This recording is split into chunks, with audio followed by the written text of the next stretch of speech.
This is a new series that takes you into the daily lives of people from history's greatest cities. Chapter 1. Dawn on the Grand Canal.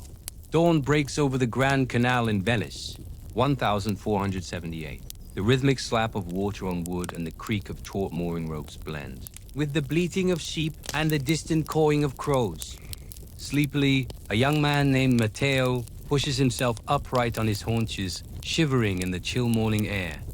Through the mists rising off the water, he sees the onion domes of San Marco Basilica wreathed in an ethereal glow. Rubbing the sleep from his eyes, Matteo glances at his empty stomach and growls, wondering if old Luca will be generous enough to share some breakfast today. Luca, grizzled, weathered face framed by a shock of white hair, barks a greeting to the first rays of sun as he stretches out on the dock beside his gondola. He runs a gnarled hand along the curve of the dark green painted side of his boat, feeling the familiar contours as if they were part of his own body. Ever since he was a skinny stripling like Matteo, his life had been the canals. The water was in his blood, the rhythm of the oars his heartbeat. There wasn't anywhere else he'd rather be. As the mist burns off and the pink light of dawn yields to the sapphire of morning, the other gondolier apprentices begin to trickle onto the docks, rubbing the sleep from their eyes, stamping their feet to get their blood flowing. Their breaths plume out into the crisp air, quickly snatched away by the ever-hungry waters. One of them, a wiry youth with a shock of red hair, slaps Matteo on the back so hard that the younger boy stumbles. "Ready for another day of learning from the masters, eh, Matteo?" he says with a grin. Matteo manages a weak smile. Every day he wakes up hoping that today is the day he'll finally master the stroke. But so far, all he's learned is how to stay upright in the gondola and keep from falling into the canal. Luca has been patient so far, but patience has its limits. And there are other boys in the guild who would be more than happy to take Matteo's place should he fail. He helps Luca secure his boat, then watches while the older man tests the length of the oarlocks and smooths the lines with practiced hands. The gondolier's stroke is one of the most elegant movements known to man. In the right hands, the oar cuts through the water effortlessly, propelling the boat forward with fluid grace. Even the most inexperienced of gondoliers can make a passable fist of steering and keeping the gondola upright. But actually mastering the stroke, well, that is a different matter entirely. It takes years to perfect, and even then the elements can conspire to thwart the best laid plans. Strong winds, shifting tides, and the wakes of passing ships can all conspire to disrupt the flow of the stroke. A careless gondolier can easily fall into the water and lose precious minutes struggling to climb back aboard. Or worse, capsize the boat and have to start all over again. From the stern, Luca bellows encouragement to Matteo, whose lean frame is straining under the weight of the oar. His arms and shoulders burn with the effort and his muscles scream in protest. Luca's words, though gruff, are kind. He knows it takes time for the novice to find his rhythm. It isn't just about strength, it's about finesse, balance, and knowing when to exert pressure and when to let the oar glide. The three men work in silence for hours. The only sounds the rasp of oars through the water and the splash of water against wood. Once they've finished their practice, Luca turns to Matteo and nods toward the bustling Rialto market. Today is market day, and the three men are due to pick up supplies for several wealthy merchants. The Rialto, with its crammed stalls overflowing with exotic fruits, plump chickens, and boats of silk, is a sensory assault. Matteo's eyes widen at the riot of color, sound, and smells. Amidst the crush of humanity, Luca barks orders to a pair of helpers who dart between the stalls gathering up the gondolier's purchases. Matteo, entranced by a display of crimson velvet so deep it seems to suck the light from around it, allows the crowd to jostle him forward until Luca grabs his arm and yanks him back. "Don't be a mindless gawk, boy," he snaps. "You're here to work." With a blush, Matteo falls into step behind the others, allowing the gondolier's sharp eyes to navigate the crowds. They gather up cheeses wrapped in straw, plump grapes still clinging to their vine tendrils, and flat loaves of bread still warm from the oven. Matteo envies the simple pleasures of those who can afford to do their shopping on foot. When he works for passage, his days are spent racing through the labyrinthine canals, never stopping unless he absolutely has to. Back at the docks, the aroma of salt and seaweed mingles with the earthy smell of the recently churned lagoon mud. Luca's two helpers unload the boats and sort out their purchases for the day. Matteo watches as one of the boys carefully peels a fish, tossing the entrails into a bucket. His mouth waters at the thought of fried fish, his favorite dish in the whole world. Luca notices the boy's longing look and winks. "You know, my father catches the finest fish in the lagoon," he says. "Tell you what, stay late after we finish running our errands, and I'll give you a hand with your casting net. If you're lucky, we'll catch enough for you to take some home." At the thought of fresh fish for supper, Matteo beams, his earlier disappointment forgotten. When the other boys tease him for bringing home fish instead of the usual stale bread, he won't care. As the four men push off from the docks, a fat raindrop splatters onto the back of Matteo's neck. Within seconds, fat drops are drumming a tattoo on the wooden floor of the gondola. Soon the sky is bruised purple, and the rain is coming down in sheets. Through the driving rain, Luca navigates the Grand Canal, his face grim. Overhead, the sky is the color of a winter's day, and the wind is beginning to rise. Soon, waves the size of men are crashing against the bows of the gondola. Water, normally their ally, is now their enemy, threatening to swamp the fragile boat. Matteo clings to the mast, knuckles white, as a particularly vicious wave threatens to capsize them. But Luca is a master of his craft. With a Herculean effort, he brings the gondola upright and steers them toward the shelter of a narrow canal. Matteo slides off the mast and flops onto the floor of the boat, gasping for breath. Even though they're soaked to the bone and the provisions are ruined, Matteo can't help but grin. That was exhilarating. But then he feels a twinge in his shoulder and he realizes he scraped his palm on the oarlock. Luca glances at the cut and nods toward the nearest tavern. "Go on, get yourself cleaned up," he says gruffly. "I'll bring the boat back." In the common room of the tavern, Matteo pulls off his sodden shirt, wincing as he does. He dabs the cut on his palm with a piece of linen cloth, wincing at the sting of the vinegar and water that the innkeeper has brought him. The bell above the door jingles and Luca enters, shaking droplets of water from his cloak. He spots Matteo and heads over, a questioning look on his face. The cut looks worse than it did before. He can see. He kneels beside the boy and reaches out to examine it, his touch surprisingly gentle. "Looks like you need some salve," he says, standing up. "And you might want to wrap that up to stop it from getting infected." Matteo nods, feeling awkward under the older man's intense gaze. Luca clears his throat and turns toward the door. "Come on," he says. "Your supper's getting cold." Together, they head out into the night, two figures silhouetted against the glowing windows of the Venetian taverns, disappearing into the mists of the Grand Canal. What do you think? Did you learn anything new? Leave your thoughts in a comment below.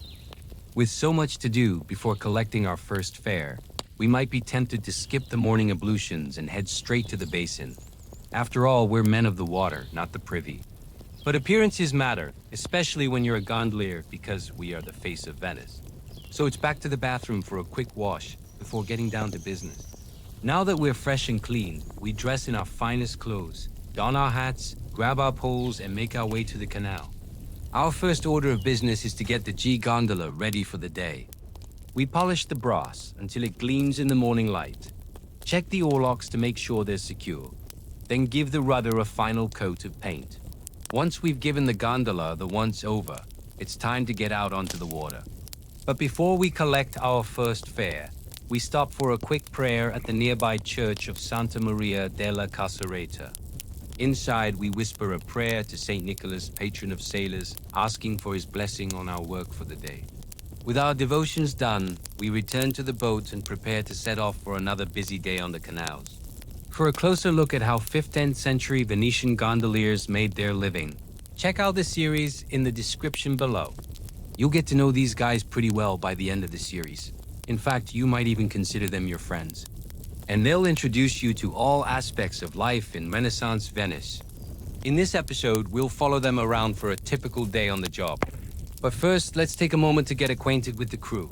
There's Niccolo, the energetic leader of the group. He's a former slave who escaped Ottoman captivity and now works hard to make an honest living. Then there's Matteo, his brother-in-law, a skilled oarsman with a bit of a temper. Bartolomeo, the youngest of the crew, is eager to prove himself, while Simone, the oldest, is a wise and experienced gondolier. Finally, there's Antonio, the boatman, responsible for navigating the canals and keeping the gondolier's business running smoothly. Together, this crew takes us through the bustling canals of Venice, offering fares both humble and grand. And along the way, they share stories of love, loss, and adventure. This series is more than just a glimpse into the past. It's a celebration of life, community, and the human spirit. Now join us as we explore the canals of Venice with these unforgettable characters. Life as a Venetian gondolier in the 15th century was a tough gig. The long hours, the physical labor, and the constant danger of the canals made it a profession that demanded both strength and skill. Yet despite the challenges, the gondoliers were an integral part of Venetian society, ferrying passengers across the city's many waterways and playing a vital role in the city's economy. As we learn more about their lives, we also gain a deeper appreciation for the beauty and complexity of Renaissance Venice. We hope you enjoy learning about these brave men who made their living on the canals of one of history's most fascinating cities. While the crew prepares the boat for another day on the water, we can catch up with some of the other important people in their lives. First, there are the men's families, the wives, children, and parents, who wait anxiously for their return home each evening. Then there are the clergy, the monks and priests who offer guidance and support to the gondoliers as they navigate the treacherous waters of Venice.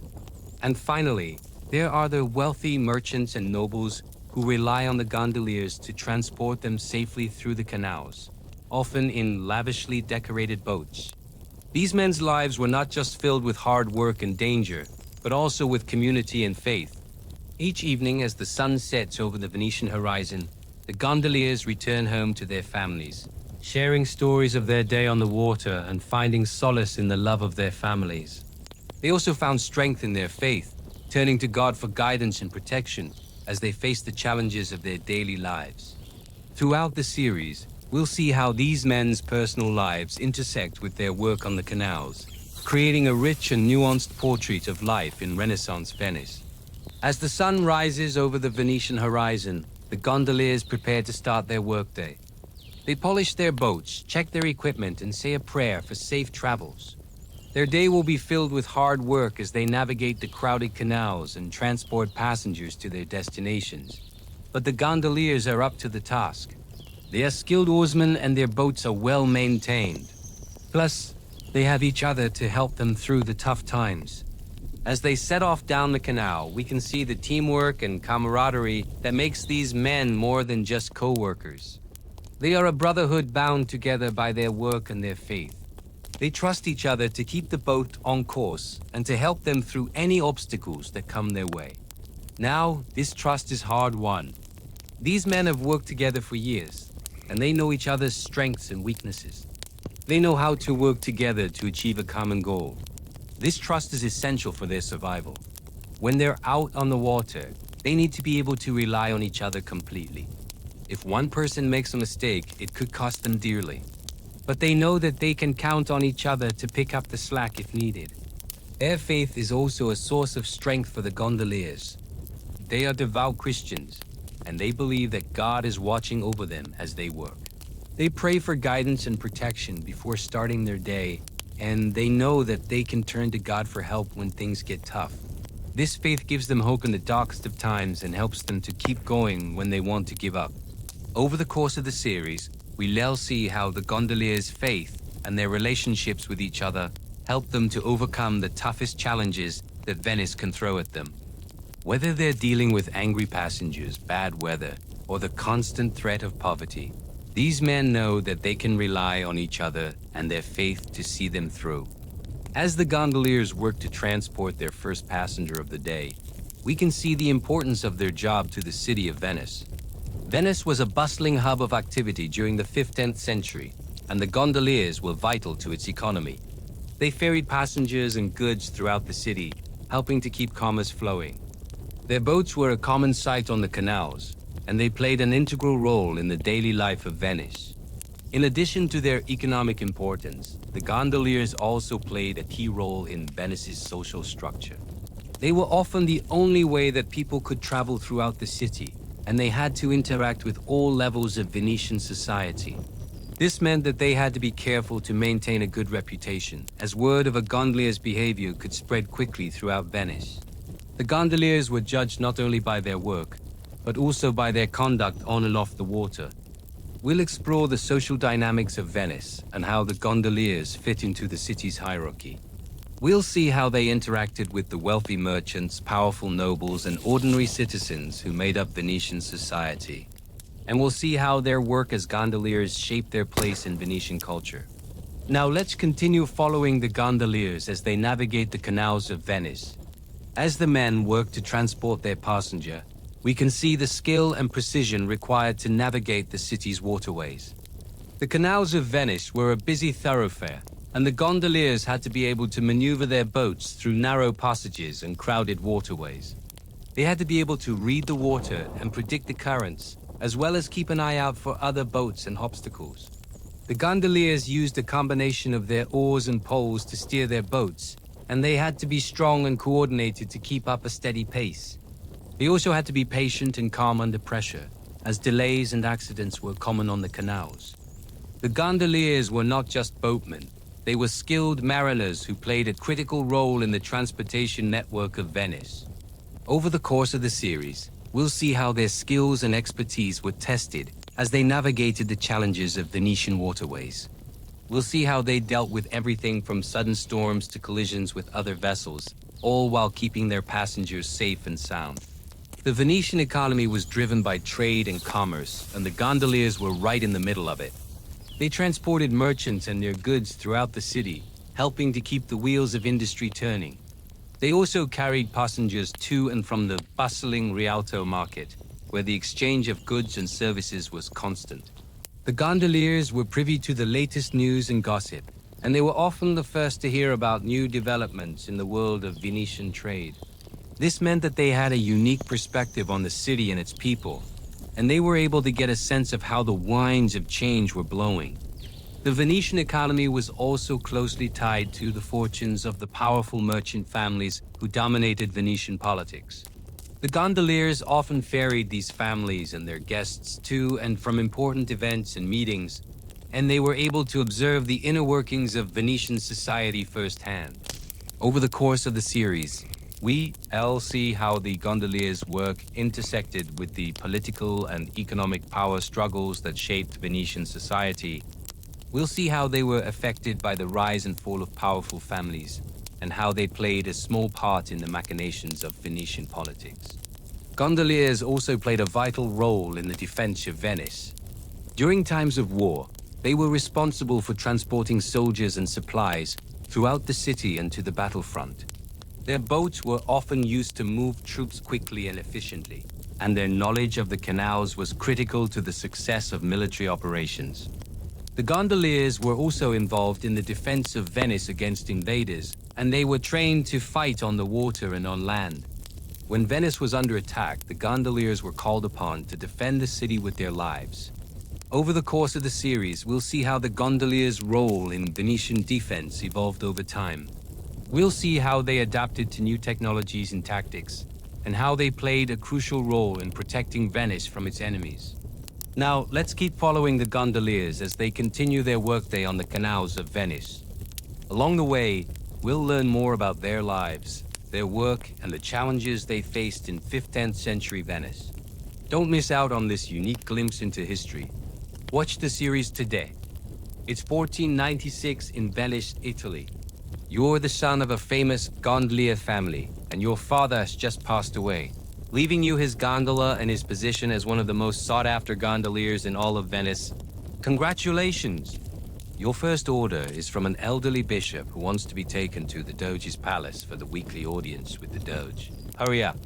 You have exactly 2 hours to get ready, or you will be late. What do?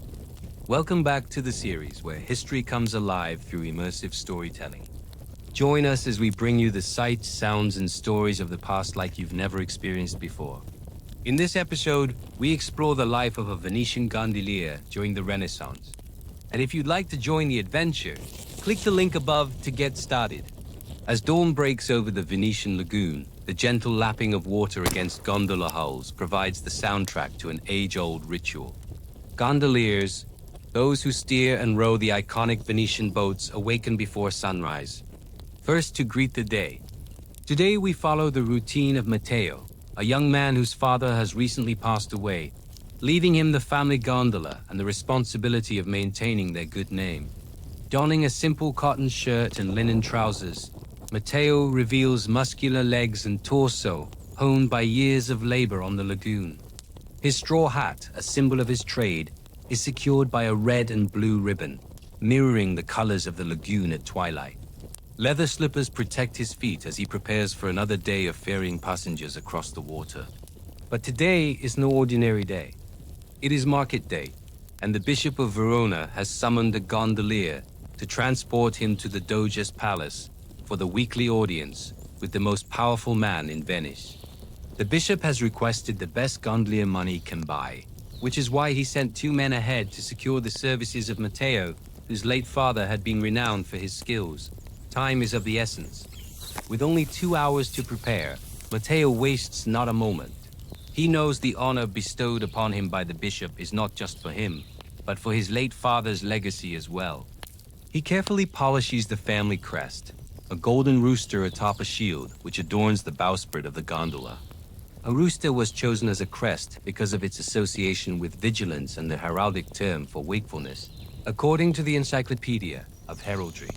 Its shape, color, and even sound played a role in shaping a family's emblem, reflecting not just their lineage, but also their values and identity in society.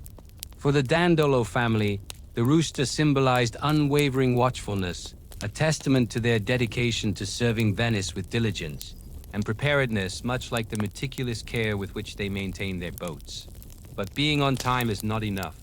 To ensure punctuality, Matteo synchronizes his movements with the rising sun, knowing that when the sun reaches the top of the Campanile, the bell tower of St. Mark's Basilica, it will be time to depart.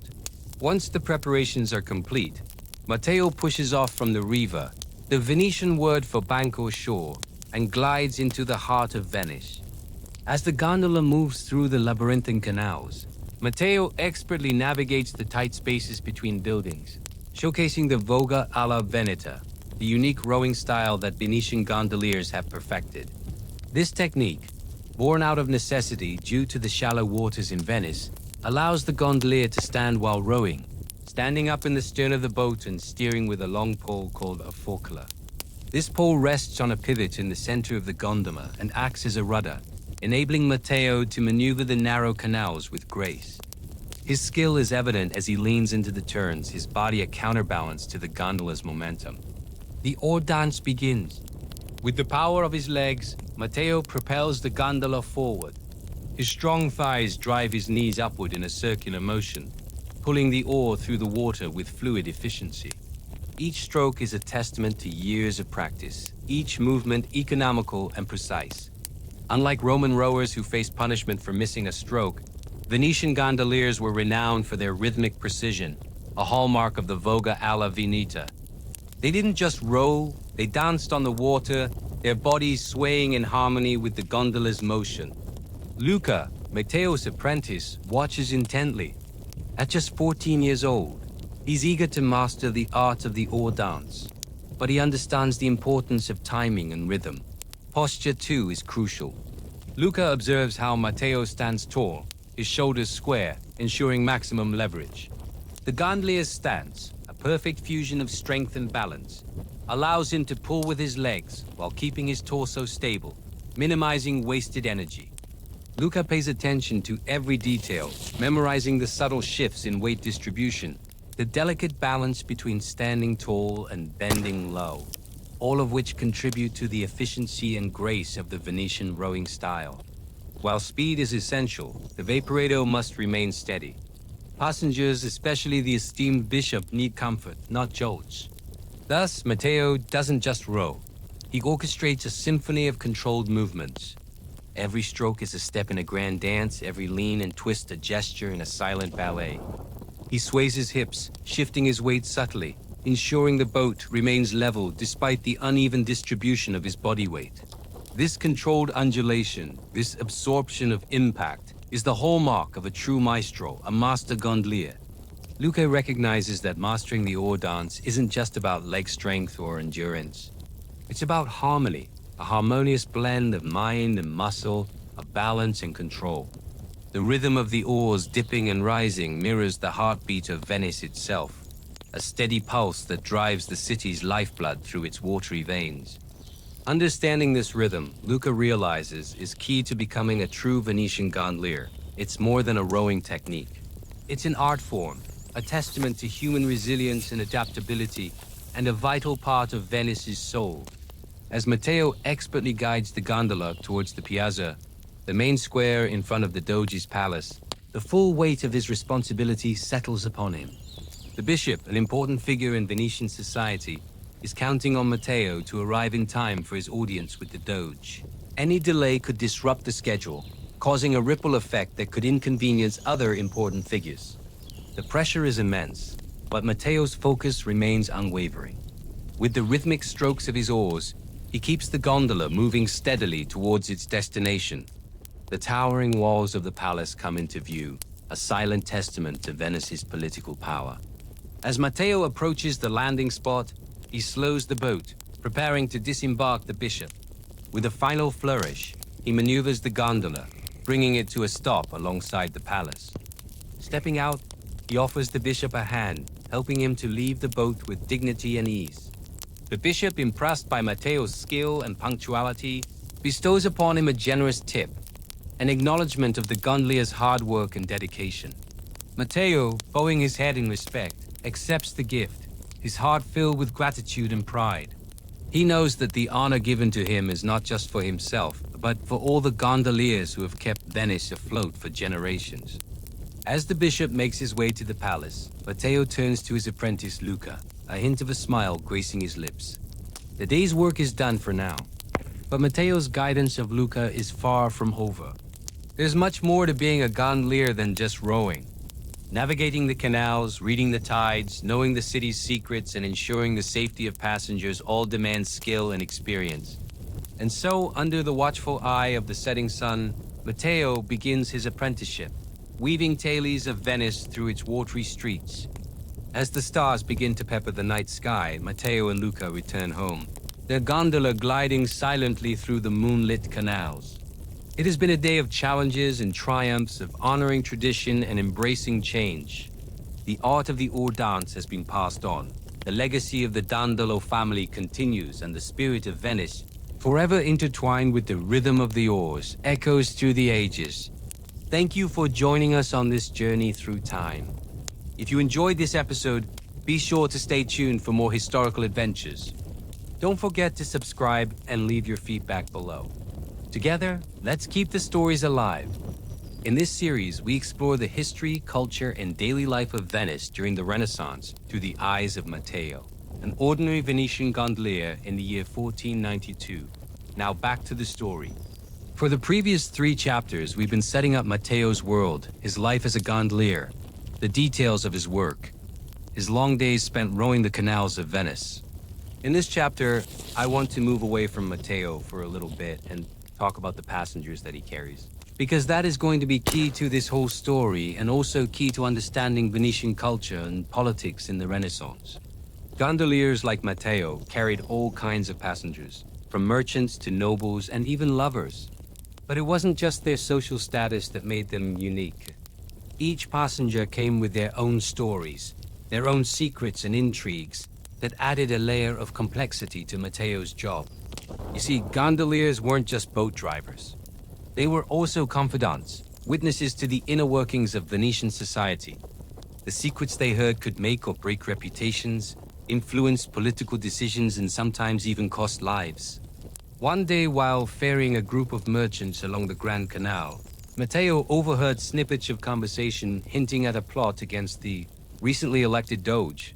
His heart skipped a beat as he realized the gravity of the situation.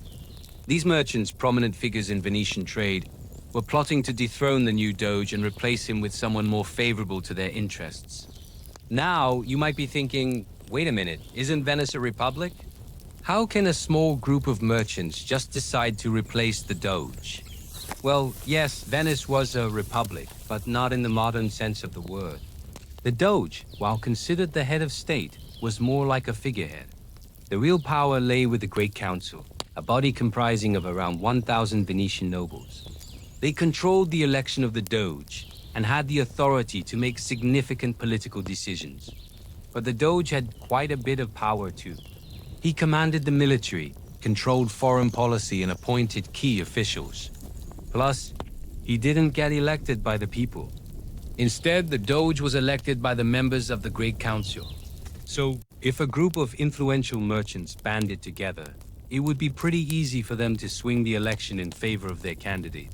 As Matteo continued his route, he couldn't help but feel a surge of excitement. This plot could change the course of Venice's history. But with it came a heavy dose of danger. If discovered, he could be implicated in their scheme, putting his life at risk. Torn between his loyalty to the current Doge and the allure of witnessing such a monumental shift in power, Matteo found himself at a crossroads. Should he remain silent and risk angering the conspirators or expose them and potentially lose his life? It was a difficult choice and one that would have far-reaching consequences. But the decision was taken out of his hands when, as he rounded a corner, he spotted a familiar face waiting for him. It was Antonio, one of the conspirators and a man Matteo had helped transport various illicit goods for in the past. Seeing Matteo, Antonio quickly signaled for him to come closer. In hushed tones, he explained that they needed Matteo's help once more, but this time it was for a much more dangerous and secretive mission. This assignment, however, went beyond just delivering goods. Antonio entrusted Matteo with a sealed letter addressed to a powerful bishop outside of Venice, outlining the plan to depose the Doge. Matteo's task was simple: deliver the letter without drawing any attention. But the simplicity of the task belied the danger involved. A single slip could disrupt the entire conspiracy. The stakes were high, and Matteo felt the weight of responsibility settle upon him. The fate of the Republic, the Doge's life, and possibly his own, all hung in the balance.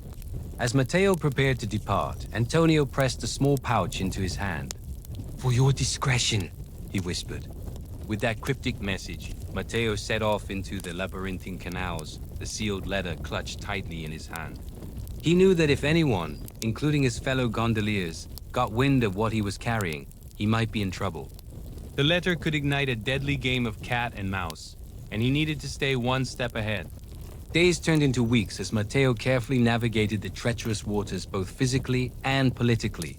He successfully delivered the letter to the bishop, completing his mission and earning the conspirators' trust. Throughout this ordeal, Matteo kept a sharp eye on his fellow gondoliers. He knew that among them, there might be someone who had caught wind of his involvement in the conspiracy. Suspicion hung heavy in the air, making each trip on the canals a potential minefield. Matteo found himself torn between his desire for a simple life as a gondolier and the allure of the secrets he was privy to. The whispered conversations he overheard painted a vivid picture of the machinations taking place behind the scenes. He learned of secret societies, forbidden romances, and long-standing feuds that threatened to boil over. For instance, he heard rumors of a secret society known as the Black Wave, which aimed to overthrow the existing political order. Its members, shrouded in mystery, were said to be plotting in the shadows, seeking to bring about drastic changes to Venice's government. Then there were the forbidden romances, affairs that could scandalize Venice if exposed. Once he overheard two lovers, a married noblewoman and a young painter, discussing their secret rendezvous. Their trysts, hidden away in secluded palazzos, were fraught with the risk of discovery, and Matteo found himself strangely invested in their clandestine affair. And let's not forget the merchants, those shrewd businessmen who seemed to be engaged in a perpetual state of rivalry. From disputes over trade routes to arguments over prices, their conflicts echoed in the chambers of Matteo's gondola. He heard tales of merchants who amassed their fortunes through cunning deals, but also faced constant threats of betrayal and deceit. Among the most captivating whispers was the tale of two rival merchant families, the Morosini and the Foscari, locked in a bitter feud that threatened to engulf Venice in chaos. The dispute, rooted in a long-standing business rivalry, had escalated into a dangerous game of political maneuvering and public humiliation. Amidst these swirling tales, Matteo's own life seemed to take on a new urgency. He began to question the very nature of his existence, caught between the intrigues of the ruling elite and the harsh realities of everyday life in Venice.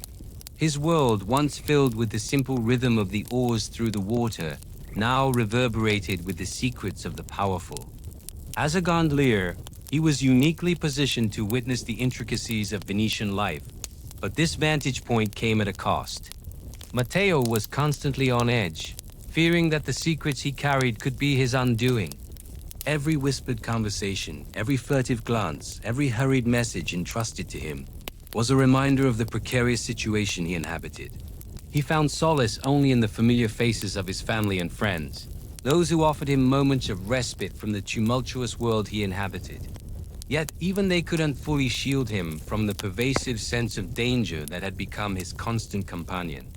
In the labyrinthine canals of Venice, amidst the grandeur and decadence, Matteo's story unfolded, a testament to the human condition in an era defined by power, intrigue, and the relentless pursuit of fortune. As the 15th century progressed, his journey promised to be a perilous ride, a tightrope walk between the whispers of conspiracy and the shadows of a city teetering on the brink of monumental change. But before we leave Matteo to navigate the treacherous waters of Venetian politics, let's talk about why this kind of storytelling matters. Historians dedicate their careers to researching and writing about the past so that we can learn from it and ensure that mistakes aren't repeated. But history doesn't exist in a vacuum. It's shaped by the people who live it, breathe it, and experience it firsthand. And what better way to understand their world than through their stories? When we hear about historical events through personal stories, we connect with the human element of history. We empathize with the characters, their struggles, their triumphs, and their flaws. We see ourselves in them, and in doing so, we make history come alive. We understand the motivations, the fears, and the dreams that drive human behavior. And in understanding them, we gain a deeper appreciation for the complexities of the past. But it's not just about personal growth. Understanding history at a personal level can also help us address contemporary issues. By examining the roots of societal problems, we can better understand how to tackle them. Take, for example, the issue of inequality. By studying the lives of ordinary people in different historical periods, we can trace the evolution of economic systems and policies that have shaped the world we live in today. We can see how decisions made by those in power have affected the lives of ordinary citizens throughout history, and we can learn from both the successes and failures of the past. Ultimately, connecting with history at a personal level enriches our understanding of the world and our place in it. It allows us to see history not as a dry collection of dates and events, but as a tapestry of human experiences that have shaped our world and continue to influence our lives today. Thank you for joining me on this journey through time. Don't forget to subscribe if you haven't already. And I'll see you next time. Gondoliers are synonymous with Venice. We think of them steering their sleek black boats through the canals, serenading their passengers or singing and drinking with their mates. But what was life like for these men when they weren't working? And how did their everyday lives reflect the unique world in which they lived? Welcome back to Life in 15th Century Venice. In this series, we explore the everyday lives of people who lived in Renaissance Venice between the years 1400 and 1500.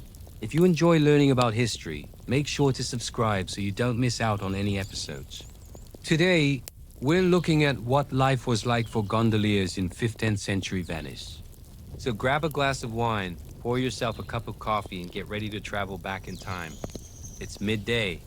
The sun is high in the sky and the heat shimmers off the water. Most shops have closed their doors until later in the day and the streets are nearly deserted. Even the pigeons seem to be hiding from the heat. You've been walking around the Zada, admiring the view of the Grand Canal and wondering where all the gondolas have gone. Where do they disappear to when they're not ferrying passengers around? And what do they get up to during their downtime? Tucked away down a narrow street behind a row of houses is a tiny Bacaro, a small wine bar barely big enough to fit its 2 long tables and 3 mismatched chairs. It's cool inside and the air is thick with the smell of salt, sweat, and stale waste. A group of 4 gondoliers are sitting at one of the tables. Their colorful clothing makes them stand out amongst the drab clothes of the common folk, and they are boisterous, loud, and full of energy. This is their place. They come here every day at midday to eat, drink, and socialize. There are no waiters here. Each gondolier serves himself from a wooden counter stocked with all the staples of Venetian cuisine: marinated fish, salami, cheeses, olives, bread, chickpeas, and more. As you enter the bar, the men turn to look at you, sizing you up, assessing if you mean them harm, or whether you might be a potential customer. One of them, a young man in his late teens with a mop of dark hair falling over his eyes, greets you with a smile. He leans back in his chair and flashes a set of surprisingly white teeth. At another table sits a young apprentice polishing the brass fittings of his gondola with a scrap of cloth. He glances over at you and the gondolier catches his eye and shouts something. You can't hear what it is. All you see is that the young man blushed and looked back down at his work. The other 2 gondoliers laugh loudly, slapping the table and jostling each other in merriment. You find yourself smiling despite the uncomfortable feeling in your gut that seems to have appeared when you walk through the door. These men may be rough around the edges, but there's a camaraderie here, a sense of community that's hard not to be drawn to. As the older gondolier catches your eye, he motions with his head for you to come closer. Once you're within earshot, he begins speaking in hushed tones. His voice is gruff and gravelly, like stones grinding together. He tells you about the life of a gondolier, about the hours spent on the water, the aching in their backs and the cuts on their hands. But he also tells you about the freedom they experience on the water, the wind in their hair, the feel of the oar in their hands, and the beauty of being able to navigate these canals like a dolphin. He introduces you to his friends. There's Marco, the oldest of the group, who's nearing retirement. His face is lined and weathered like an old boat that's seen too many storms. There's Matteo, who has a wife and 3 children waiting for him back home. And then there's the youngest, Antonio, who's just taken over his father's gondola. Antonio is engaged to a beautiful girl from the mainland.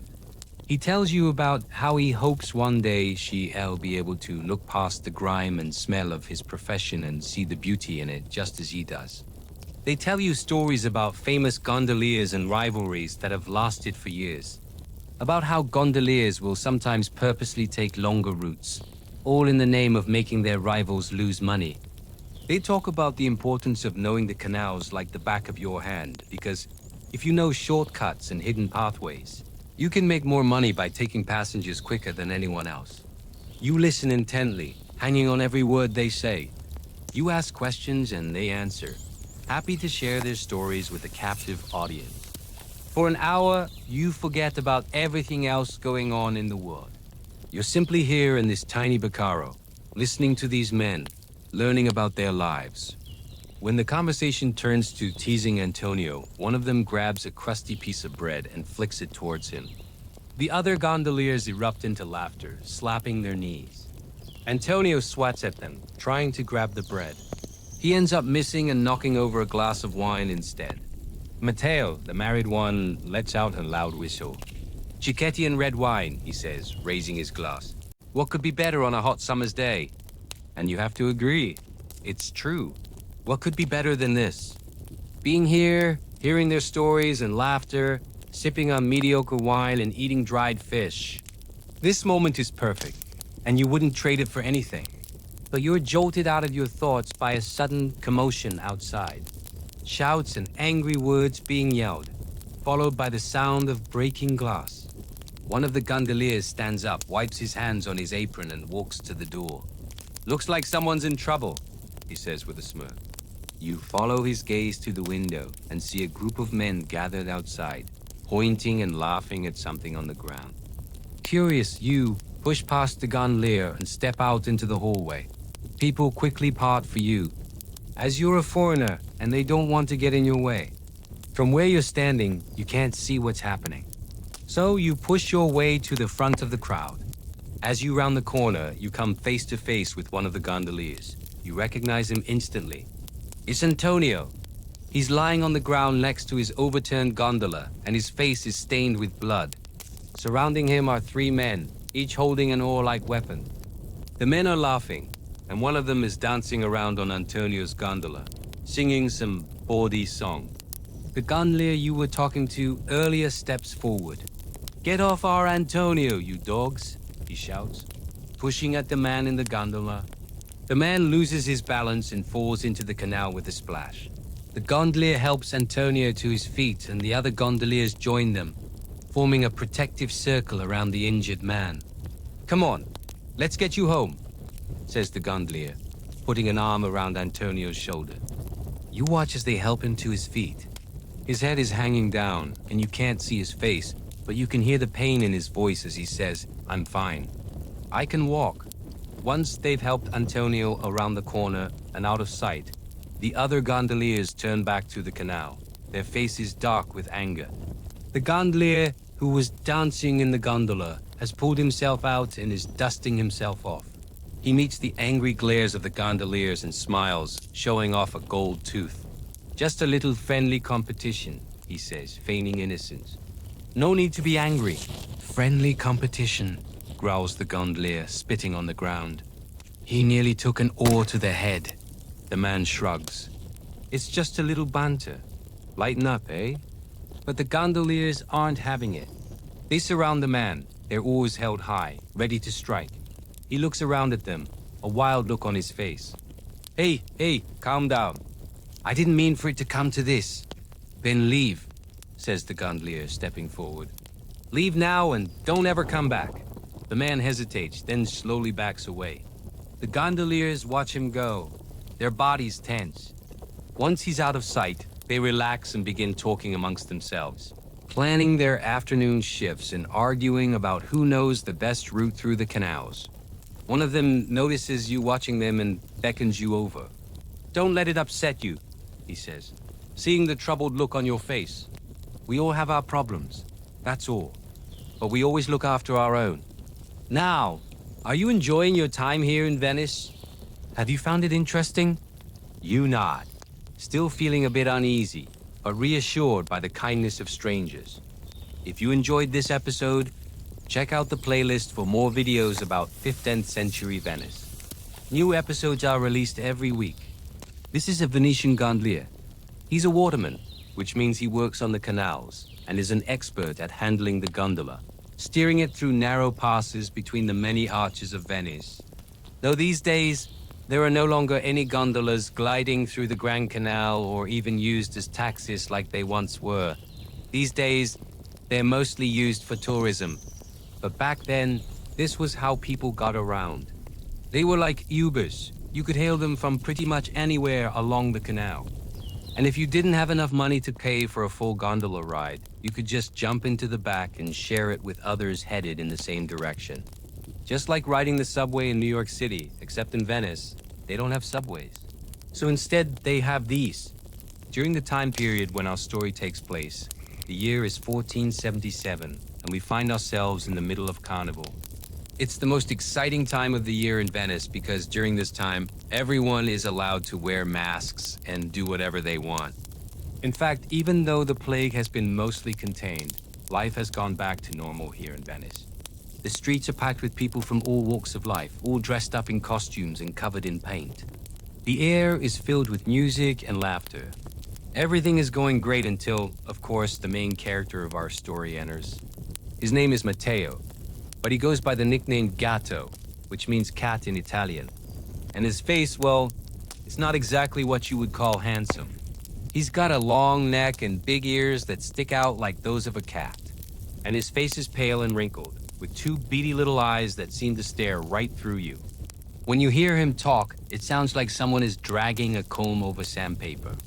But despite his looks, Matteo is a good man. He works hard every day to earn money, so he can save up enough to buy back his freedom. You see, he was born into slavery and had spent the last 23 years working as a gondolier for whoever would pay his master. He dreams of one day having his own boat and maybe someday opening up a shop where he can sell fish and fruit, but only if he makes it big. See, life as a gondolier is tough. You work long hours, get paid very little, and you're always wet. Even though it might not look like it, because when the sun shines and the birds tweet, it's easy to think that being a gondolier is a fun job, especially when you get to row around beautiful canals and pass by the most amazing buildings in the world. But there are no days off. If it's daytime and someone wants a ride, you're gonna be busy. And with winter fast approaching, the amount of business is beginning to slow down. Soon there won't be enough money left in Venice to go around.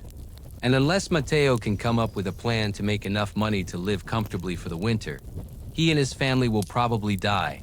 It's already late in the afternoon, and as Matteo rows another couple around the Grand Canal, he thinks to himself about how he's gonna make enough money to survive the coming winter. But then suddenly, a beautiful woman steps into his gondola. She's wearing a mask that hides her entire face, and she throws some foreign coins into the bottom of the boat before telling Matteo to take her to the Rialto Bridge. Matteo knows something is strange about this woman, but he doesn't know what it is. Maybe it's the way she talks, or rather doesn't talk. All she says is, "Take me to the Bridge of Sighs, where I'll give you a purse of gold." Or maybe it's the way she keeps adjusting her mask as if she is afraid someone might recognize her. Whatever it is, Matteo can't quite put his finger on it. But after she throws more money into the bottom of the boat, he tells her, "All right, I'll take you to the Bridge of Sighs, but only if you tell me your name." She replies, "My name is a secret, but if you bring me to the Bridge of Sighs, I will give you the purse of gold I promised." Intrigued, Matteo tells her, "All right, then let's go." He rows the gondola faster than he normally does, and soon they arrive at the Bridge of Sighs. This is one of the most famous bridges in Venice, and it gets its name from the fact that prisoners would cross this bridge on their way to the courthouse. And they would sigh as they crossed the bridge, knowing that they were most likely going to be sentenced to death. But the woman isn't concerned about any of that. As soon as they reach the other side of the bridge, she tells Matteo to wait for her here while she runs off down a nearby alleyway. Moments later, she comes back and hands him a velvet bag, which when he opens it, he finds a purse filled with gold coins. Matteo thanks her and tells her he'll see her again tomorrow. But she replies, "We will meet again, Gatto, but not tomorrow. Meet me next week at midnight, and I will give you another purse just like this one." Then she turns around and disappears into the crowd, leaving Matteo alone with his thoughts and a bag of gold coins. For a moment, he thinks about chasing after her, but then he decides against it. Instead, he rows back across the canal and returns home. That night, he lays in bed next to his wife, trying to explain to her about the encounter he had earlier.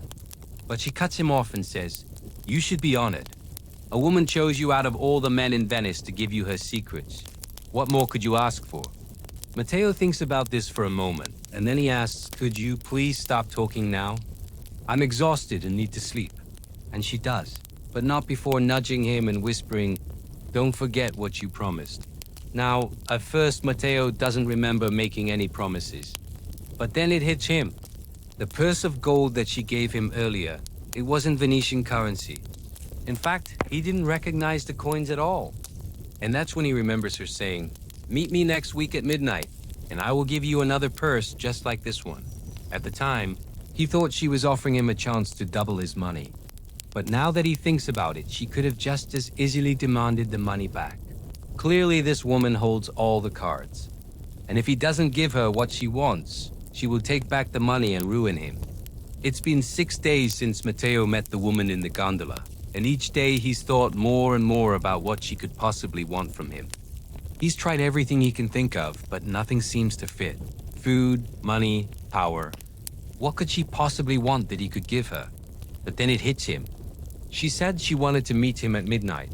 Maybe she wants something from him at midnight, but what could that possibly be? Now, when midnight finally rolls around, Matteo's heart is pounding.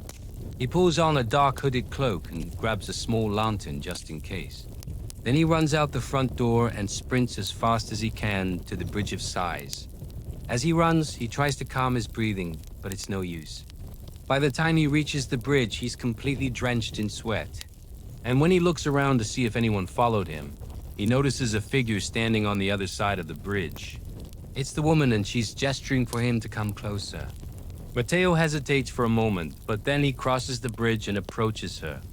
As they walk, she tells him, "Gattu, you may not know me, but I know you. I know about the scar on your shoulder and how it hurts whenever you move the wrong way. I know about how your mother died when you were young, and I know about your plans to leave Venice and start a new life." Matteo is shocked. How could she know all this about him? Who is this woman, and how did she find him? Before he can ask, though, she stops walking and tells him, "Now listen closely, Gatto. I am in grave danger, and only you can help me."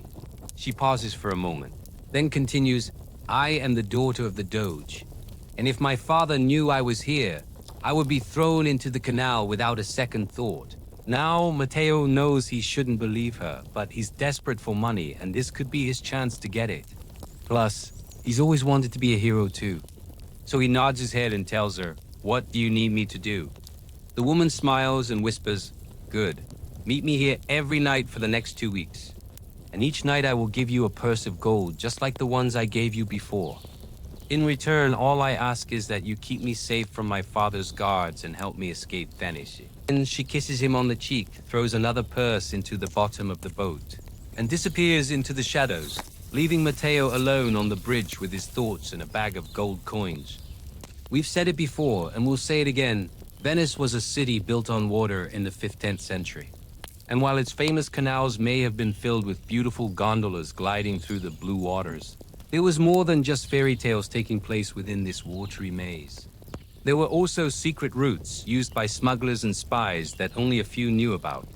Welcome to another chapter of our series where we bring history to life with immersive storytelling. Join us as we delve into the fascinating world of the Venetian Gondoliers during the 15th century, uncovering their hidden rituals, the dangerous routes they traveled, and the secrets they held close. Before we get started, don't forget to hit that like button and subscribe for more historical adventures. Now let's set sail for Venice. The morning mist hung heavy over the canals of Venice, shrouding the city in an ethereal silence. For gondola driver Matteo, the day began as it always did, with the rising sun. He stretched, his joints aching from a day's labor yesterday. But the pain was a familiar friend. It was the badge of honor for a gondolier, a testament to the hours spent rowing through the labyrinthine canals of Venice. Today was no ordinary day. His companion for the day was none other than Luca, the oldest and most respected gondolier in Venice. Luca's weathered face was a roadmap of his life, each line etched by the sun, wind, and salt spray. His eyes, though, twinkled with youthful mirth, promising a day filled with adventure. For young Matteo, who had just turned 20 last week, this was a day of passage, a test of his skill and memory. Luca was going to show him a route, a secret one, used only by the most trusted gondoliers in Venice.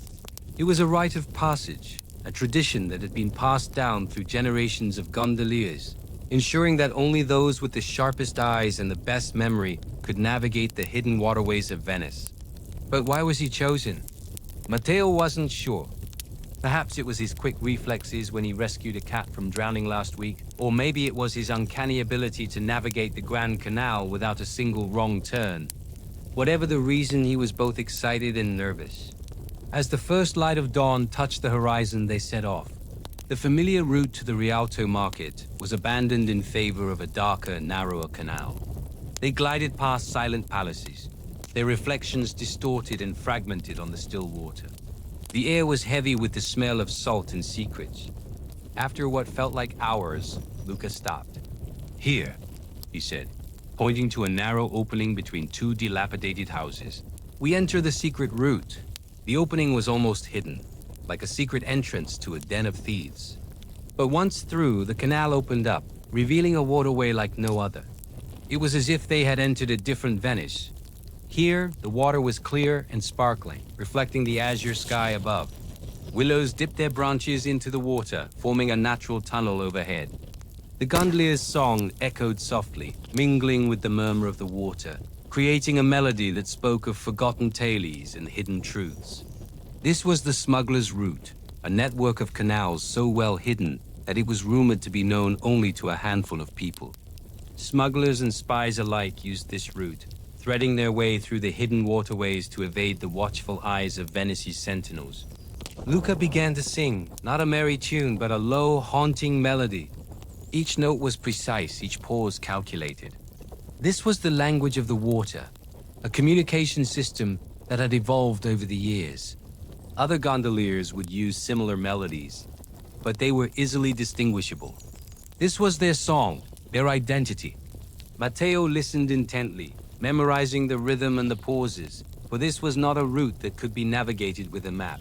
It had to be committed to heart. One wrong turn and they could find themselves trapped in the murky depths of the Venetian lagoon. They passed under bridges that seemed to lean in conspiratorially, their arches hiding secrets that only the water knew. The narrow canals forced them to go slow, the perfect opportunity for Matteo to commit the route to memory. Time seemed to stand still as they moved through this watery labyrinth. The pressure was immense on young Matteo. If he failed, he wouldn't just be letting down himself, but the entire tradition of his family. His father, grandfather, every ancestor who had plied the canals of Venice before him, they were all watching, their hopes and legacy resting on his shoulders. He remembered his father's words, "The water is our teacher, our guide, and our legacy. Listen to her song, respect her moods, and she will never betray you." These words echoed in his ears as he moved through the silent canals, the weight of his heritage a tangible presence beside him. Hours slipped by, measured only by the changing light and the occasional glimpse of the sun. Finally, after what seemed like an eternity, Luca slowed, signaling the end of their journey. They emerged from the hidden canal into the bustling Grand Canal, the familiar sights and sounds of Venice washing over them like a wave. The Doge's palace, with its imposing grandeur, seemed to watch over them, a silent sentinel of Venice's power. The Rialto Bridge, with its vibrant merchants, was a hum of activity, a stark contrast to the quiet solemnity of the secret route. As the crowd surged around them, Matteo felt a sense of relief wash over him. He had successfully navigated the secret route, committing its twists and turns to memory. But the journey was far from over. Now began the real test, the memory test. Alone in his gondola, Matteo began to retrace his steps. The familiar landmarks of Venice became his guides, each one a checkpoint in his mental map. He passed the Bridge of Sighs, its name echoing the emotions of countless souls who had crossed it. The sound of the water lapping against the gondola became his focus, drowning out the noise of Venice. He was lost in a world of his own, a world of water and memory, where the past and present intertwined. As the sun began its descent, casting long shadows across the canals, Matteo reached the final checkpoint, the dilapidated houses that marked the entrance to the secret route. Emerging from the hidden canal back into the Grand Canal, Matteo felt a surge of triumph. He had done it. He had navigated the secret route alone, proving his worth as a gondolier.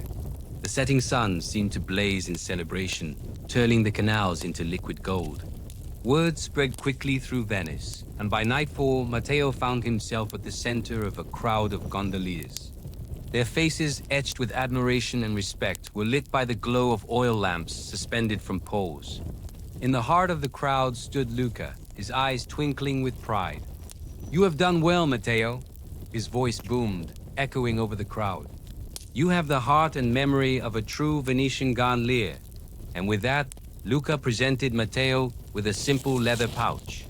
Inside lay a silver ring, its design intricate and elegant. It was the symbol of the Gondoliers Guild, a reminder of Matteo's heritage and his place among Venice's most skilled navigators. As Matteo looked out over the cheering crowd, he realized that he wasn't just a gondolier. He was a keeper of traditions, a guardian of Venice's watery secrets. The cheers of the crowd echoed in his ears long after the celebrations ended, a testament to his achievement, a confirmation of his place in Venetian society. From that day forward, Matteo's life changed. He was no longer just a gondolier. He was Matteo, the son of Luca, the one who had memorized the secret route. His customers, many of whom were important figures in Venice, requested him specifically, eager to hear tales of the hidden canals. And whenever a young gondolier looked up to his peers with admiration, it was Matteo, a living legend gliding through the canals of Venice. And so the tradition continued, the secret route passed on to another generation, ensuring that the spirit of Venice's greatest gondoliers lived on. As the centuries passed, the secret route fell into a state of disrepair, swallowed by the relentless march of time. However, the stories and legends surrounding it continued to thrive, whispered among the gondoliers of Venice, keeping the spirit of adventure and intrigue alive. Whether the secret route truly existed as a well-defined smuggler's route, or whether it was more of a myth, a product of Venice's rich history of intrigue and trade, is still debated among historians today. What is certain is that the stories of secret routes and hidden canals add to the mystique of Venice, reminding us of the city's unparalleled beauty and allure. The story of Matteo and Luca serves as a reminder of the power of oral tradition and the enduring legacy of the Venetian gondoliers. Their skill, bravery, and cunning continue to captivate our imagination, transporting us back to a time when Venice was a city of secrets, where the canals whispered tales of adventure and intrigue. Now it's time for you to take a journey through Venice's watery labyrinth. Which route would you choose? The Grand Canal with its breathtaking vistas, or the secret route with its hidden charm and untold stories? Share your thoughts below. And if you enjoyed this chapter, don't forget to leave a like and subscribe for more historical tales. Until next time, happy adventuring. Ah, no, it was nothing like that. It was like this. Every day at dawn, when my father left the house, he would pass by the same old stone fountain in the San Polo district, where every day a gaggle of pigeons clustered around an old bronze dish begging for scraps. And right there by that fountain lived a man named Michel di Spagna, or Michu, who had been born in Spain but had come over to Venice to escape persecution for his religion. Michu was one of those melancholic poets, if you know what I mean, always dressed in black and spending his days singing the praises of lost love and the sea, wandering around the lagoon and letting out long sighs whenever a gentle breeze brushed against him. For the past 6 months, Michu had hired my father every morning for a ride around the lagoon. He would pay him 2 soldi for the trip, and then return home to spend his days writing poetry and his nights sleeping with a glass of wine next to his bed. Well, one day my father decided enough was enough. As he dropped anchor at the usual spot near Michu's house, he turned to the poet and asked point blank why he had become such a fixture of his life. Did he really have to get into his gondola every day? Couldn't he just leave him be so he could go back to bed and sleep in for once? My father remembers thinking, well, maybe this guy isn't crazy after all. He looks like he needs some help. But even so, he couldn't take it anymore. He wanted to be able to moor his boat without having to worry about whether the passenger would want another ride or ask for a detour. Maybe Michu had money, but being a poet, he didn't have many prospects. So my father thought it was worth trying to scare him off. You can do that, he recalls thinking. But it'll have to be quick. And then an idea struck him like a bolt of lightning. When Michu got off the boat, my father immediately took the oars and headed toward the open sea. He wasn't going to waste any time waiting around for the poet to change his mind. After all, the other gondoliers were already out there working and making money. Instead, he rowed hard toward the mouth of the channel, where the water was much rougher and the sea wind was strong enough to make a grown man cry. Then he cut the engine and let the waves toss him about, muttering to himself, "Let's see if he wants to come along now." Well, Michu came running down the river as fast as he could, seeing my father's gondola pitching and rolling like a leaf in a storm. When he finally reached the boat, my father pretended not to notice him and said nothing. But Michu was scared. "Are you sure you're okay?" he asked. "Are you hurt? Do you need help?" But my father just stared ahead, pretending to be worried about the sea. Michu tried again. "Can I help you with something?" he asked. "Do you need me to get in and help you row?" But my father still didn't respond. He kept rowing hard and looking straight ahead until they reached the middle of the sea, far from the safety of the lagoon. There was a big difference between them, you know, because Michu was a poet. He was used to living with all kinds of turmoil inside his head. My father was not. So when he saw the wild look in my father's eyes and felt the wind whipping through his hair, he knew that this gondolier had had enough of him. Finally, my father turned to him and said, "I think we need to talk." Michu nodded slowly and slid into the gondola, taking a deep breath to calm himself. As soon as he did, my father stopped rowing and turned around, heading back toward the familiar landmarks of the lagoon. All the while, neither of them spoke a word. And that's how things continued for several weeks.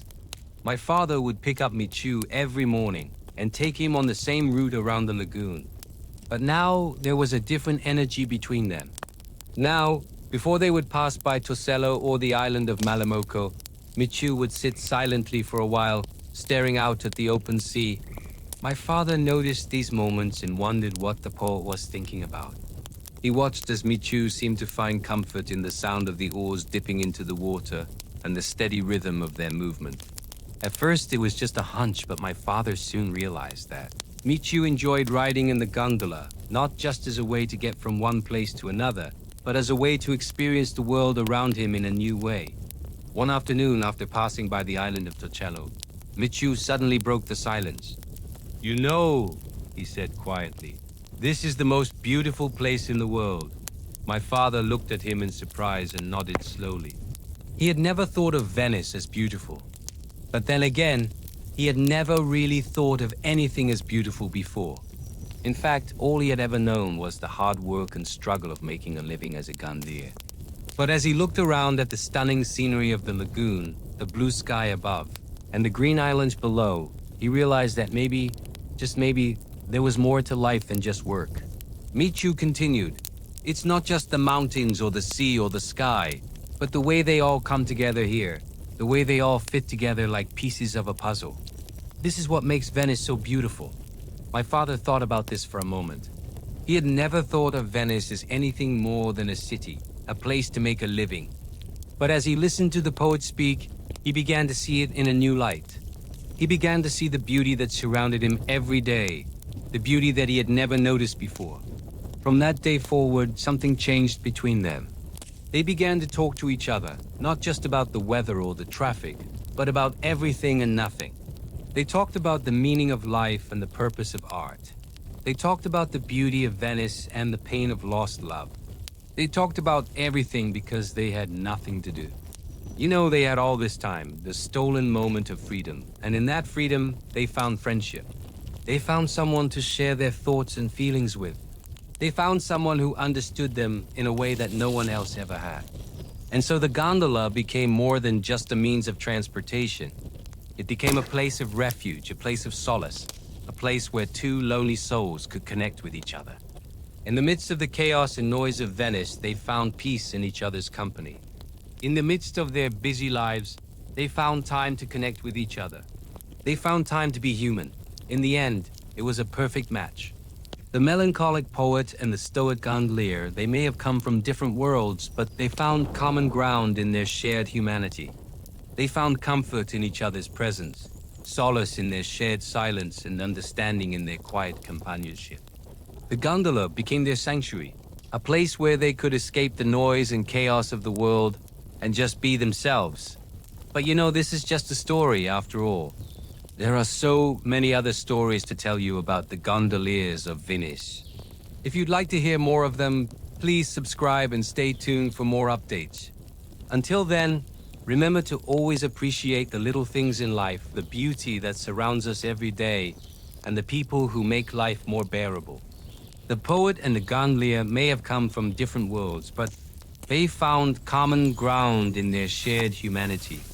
They found comfort in each other's presence, solace in their shared silence, and understanding in their quiet companionship. The gondola became their sanctuary, a place where they could escape the noise and chaos of the world and just be themselves. Welcome back to Venice in 1483. It's me. You might recognize this area.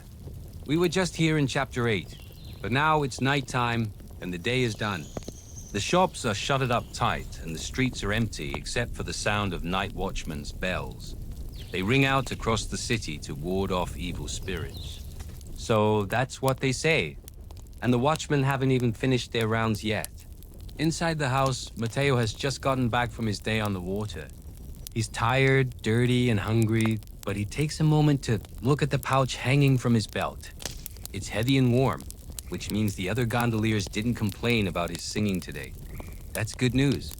He kicks off his shoes, careful not to wake anyone up, and then strips off his outer garments. This is his uniform, a symbol of his standing as a gondolier. His white shirt, dark blue sash, and red cap with a little feather are all carefully selected items. The clothing of the gondolier is an important part of their identity, so much so that there are laws governing what they can and cannot wear. These laws apply to every single one of the 5,000 or so men who row the gondolas that ply their trade on the canals of Venice. Each gondolier wears a distinctive sash around his waist and a striped shirt. The colors of these signify which of the 22 districts of Venice the gondolier comes from.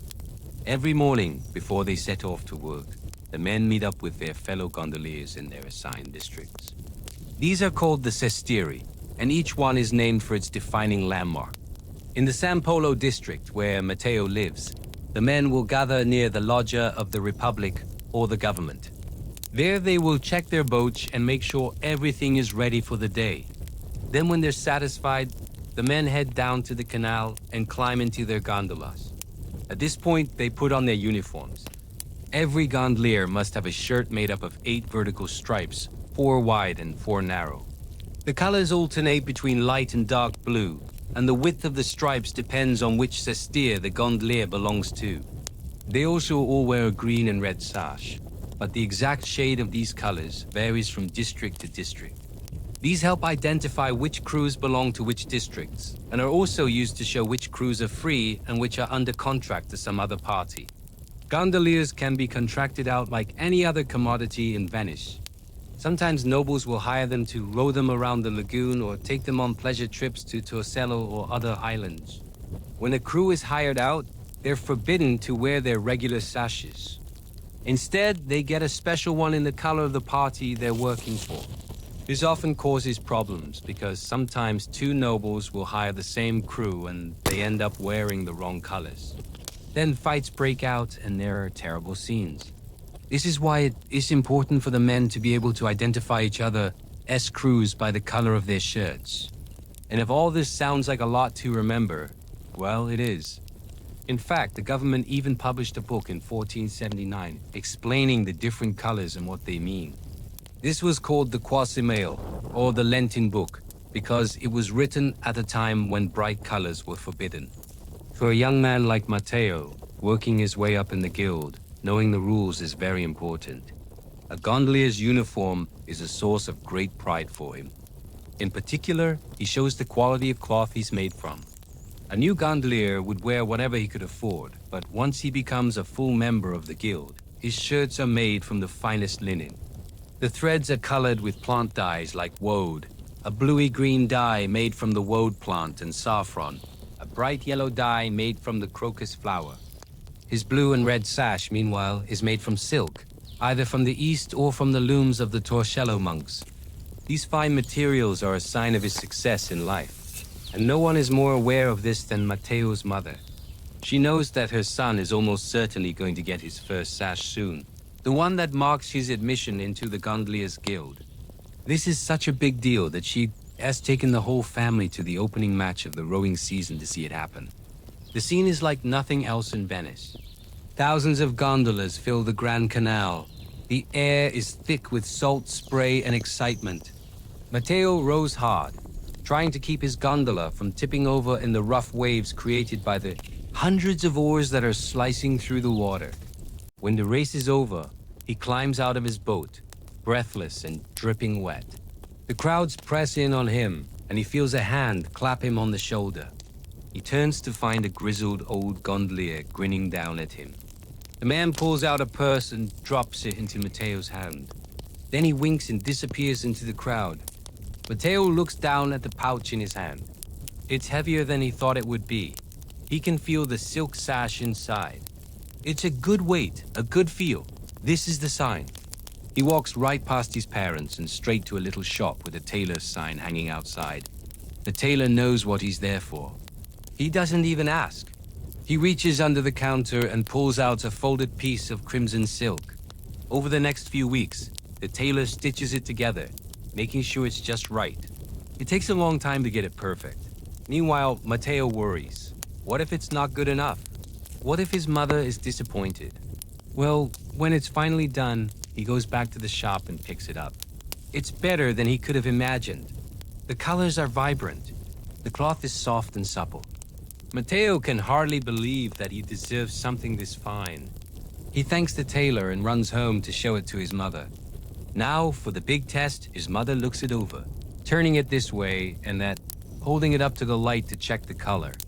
She runs her fingers along the edge to make sure the stitching is tight. And then she smiles, a slow smile that makes Matteo's heart melt. She looks up at him and says, "You honor your family and bring us pride, Matteo. We knew you would." And with that, she takes the sash and ties it around his waist. For the first time, he feels like a true Venetian gondolier, a man of standing, a man of style, a man whose clothes make the man. The squall struck suddenly, a violent tempest that tore across Venice like a wounded lion. The lagoon, moments before a tranquil sheet of sapphire, now roiled with white caps and churning waves. Rain lashed down, whipping the wind into a frenzy. By the time the gondola had rounded the corner from the Grand Canal into the narrow Rio di San Polo, the sky was bruised purple and the air thick with the smell of ozone and salt spray. And then it hit. Not just rain, but icy cold water, walls of it that poured off the darkening sky and slammed into the tiny boat. The pole, already awash, threatened to swamp them completely. Matteo, strong of arm and heart, battled against the elements, each stroke a silent prayer to the Madonna that he and his passenger would see the next sunrise. Leaning low in the boat, gripping the pole with knuckles white as bone, he strained to keep their bow pointed into the wind, their stern from dipping under the waves. At least the passenger was silent, unlike some of the other foolish pleasure seekers who'd paid for rides this evening. Those who hadn't wisely stayed put when the skies darkened and the sea rose would have seen the wisdom of staying put by now. For this was no night for rides along the canals. This was a night for weathering the squall in the safety of one's home. And yet somehow, despite the wild tossings of the boat, despite the water that splashed over the gunwale and soaked him to the skin, despite the aching in his arms, shoulders, and back, the young gondolier felt strangely exhilarated. There was something about fighting the storm, about battling the very gods to stay afloat that set his blood singing. It was a far cry from the usual tourists and courtesans, from the slow glides through moonlit waters and the soft murmur of lovers. But perhaps that was part of it. Perhaps it was precisely the lack of expectation, the fact that no one, not even he himself, had anticipated such a night that made it so thrilling. At least the storm was driving him away from the familiar sights of the main city and out into the open waters of the lagoon. That meant a longer pole vault, a more difficult passage, but also a surer test of his skill. And skill was what he needed to prove tonight. Not only to himself, but to the other gondoliers, especially to the older ones whose knowing looks and gruff words still rankled him. Ever since he'd come to terms with his father's death and inherited his gondola, he'd been trying to make a name for himself. But the going was tough. Competition was fierce and custom slow to return to normal after the plague. Most of the men on the water had been born to it, their fathers and grandfathers before them, gondoliers all. And they knew every trick and shortcut, every hazard and safe haven. But Matteo had learned his skill the hard way, taking over his late father's gondola with no instruction, no apprenticeship. He'd had to rely on his natural strength and the lessons he'd learned on his own. And though he was quick to learn and eager to please, there were some things you couldn't learn from books or practice. You either had it or you didn't. And judging by the sardonic smiles and muttered comments, most of his fellow gondoliers thought he didn't. Well, tonight, if nothing else, they'd see what he was made of. But where was he? What was the layout of this damned lagoon in the dark? Normally, he would orient himself by the constellations, but tonight the clouds obscured even the brightest stars. And then he saw it, a faint glimmer through the trees on the bank. Light. It was a small thing. A lantern hanging outside a house, maybe, or a window left uncurtained by mistake. But to Matteo, it was a lifeline, an anchor in the darkness. Keeping it in sight, he adjusted his course, steering for the nearest point on the land that might lead them out of the worst of the storm. He emerged from the claustrophobic Rio into the open water once more, relief flooding through him at the feel of the wind snatching at his clothes, the spray of the waves on his face.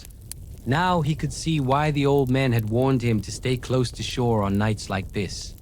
The wind tore across the surface of the water, threatening to capsize any vessel foolhardy enough to be out here. But the closer he hugged the shoreline, the more the buildings and trees broke the force of the wind, the more the waves were muted, the water calmer. Still, he kept moving, aware that even here the danger was great. It was nearly midnight when he finally spotted another light, larger this time, and with it the reassuring shape of the church, the Basilica di San Giorgio Maggiore. He knew. Its massive bulk dominated the skyline, its twin towers seeming to rise right up to the heavens themselves. As he steered towards it, he could see that a number of other boats had taken shelter there too. Some were gondolas like his, but others were sestier boats and baccaro, fishing vessels and cargo ships, all tossed around like bath toys in a giant's bathtub. And then he saw it, or rather heard it, a shout carried on the wind, a shout that cut through the roar of the storm like a knife. Matteo gripped the pole tighter, his heart hammering against his ribs. Help! Someone was calling for help. Bravely or foolishly, someone was out there in the dark, fighting the same battle he was. But alone, and they were in trouble. Instinctively, he turned toward the sound, overriding the voice in his head screaming at him to stay put, to wait for the storm to pass. He found them on the far side of the island, close to the shore, two figures clinging to a small fishing boat, its mast broken, its sail ripped. They'd broken free of their moorings, he realized, and been blown out to sea. The woman was younger than he expected, barely older than a girl. Her face was pale, her hair plastered to her forehead with rain. But it was the man with her who caught his attention. He was old, his face lined and weathered like driftwood, his beard long and tangled. With a sudden jolt, Matteo understood. It was Niccolo, one of the elder gondoliers, the one who taunted him mercilessly since he took to the waters. What in the devil's name were they doing out here in this weather? Before he could puzzle it out, though, the answer arrived in the form of another shout, this time from Niccolo. See those two, Matteo? Will you get us over there?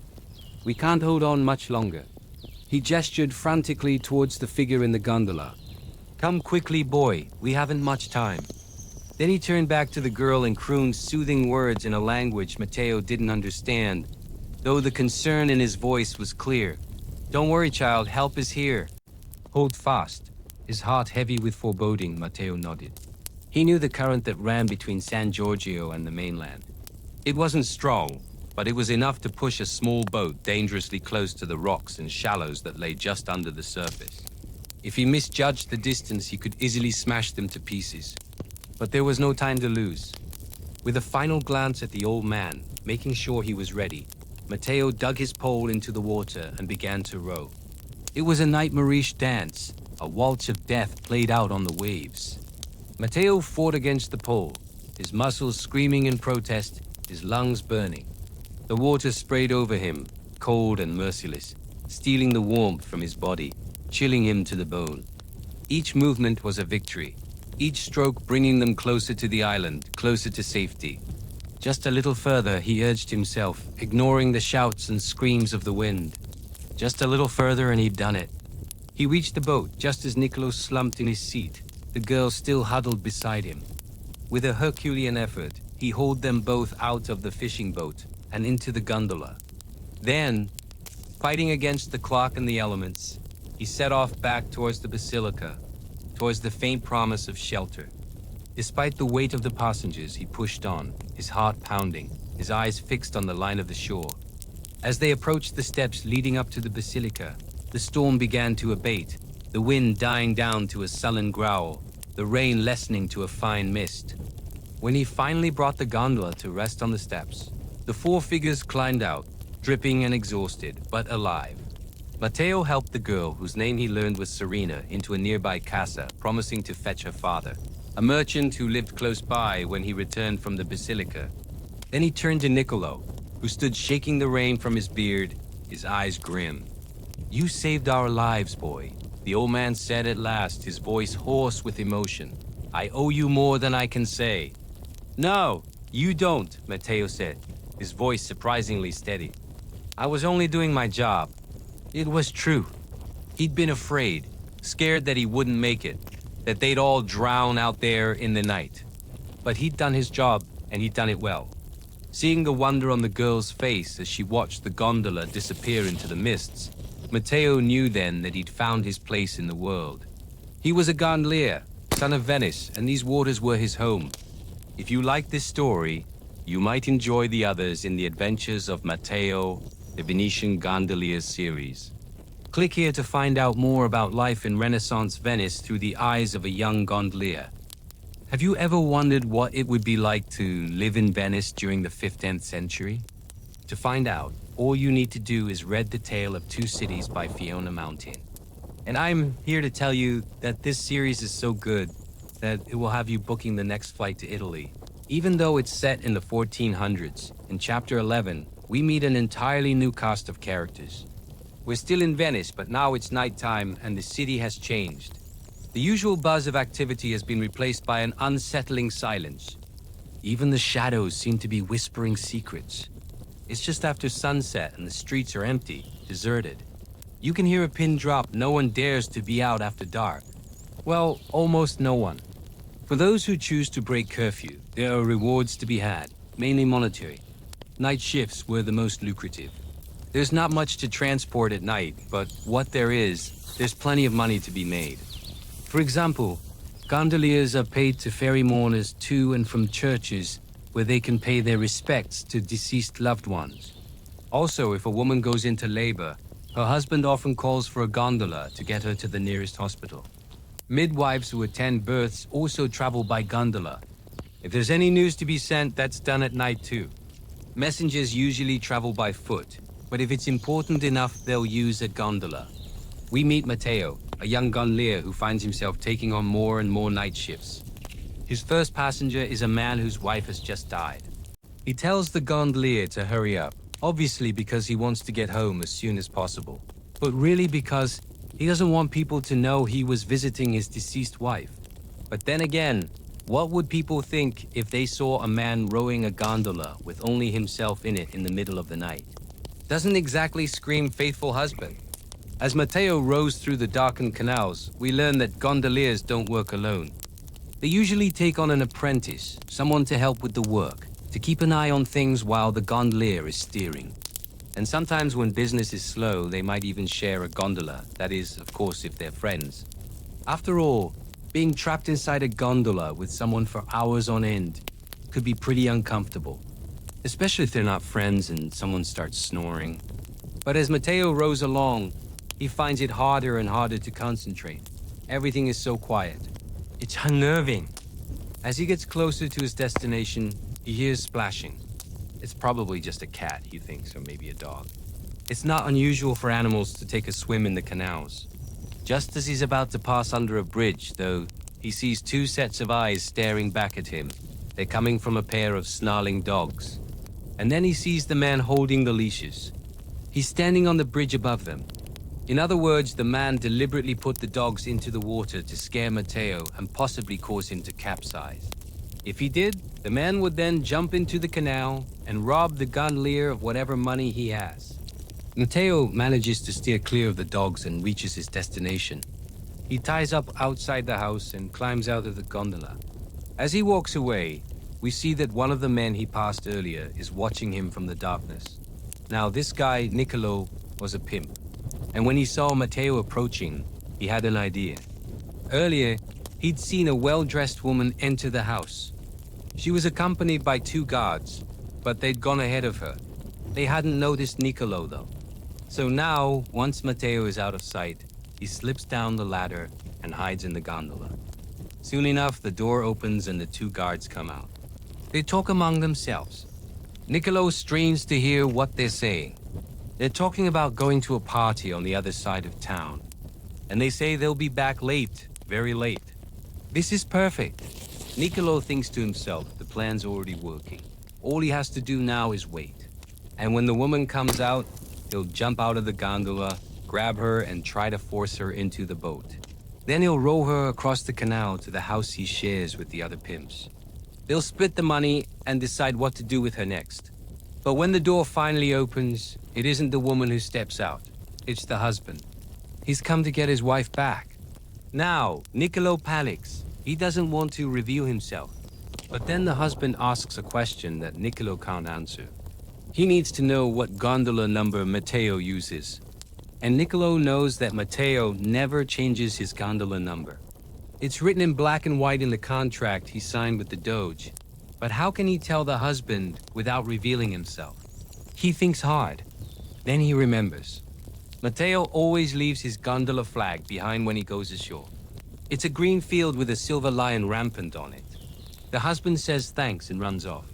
Niccolo stays hidden in the gondola until he hears the splash of oars in the water. And he slips back into the darkness, trying to make himself invisible. He didn't get his woman, but he knows that the husband will take her to a different house. And eventually she'll end up in one of the brothels anyway. It's just a matter of time. And when that happens, he'll be waiting. In the meantime, Matteo finishes his other deliveries and slowly makes his way back to his moorings.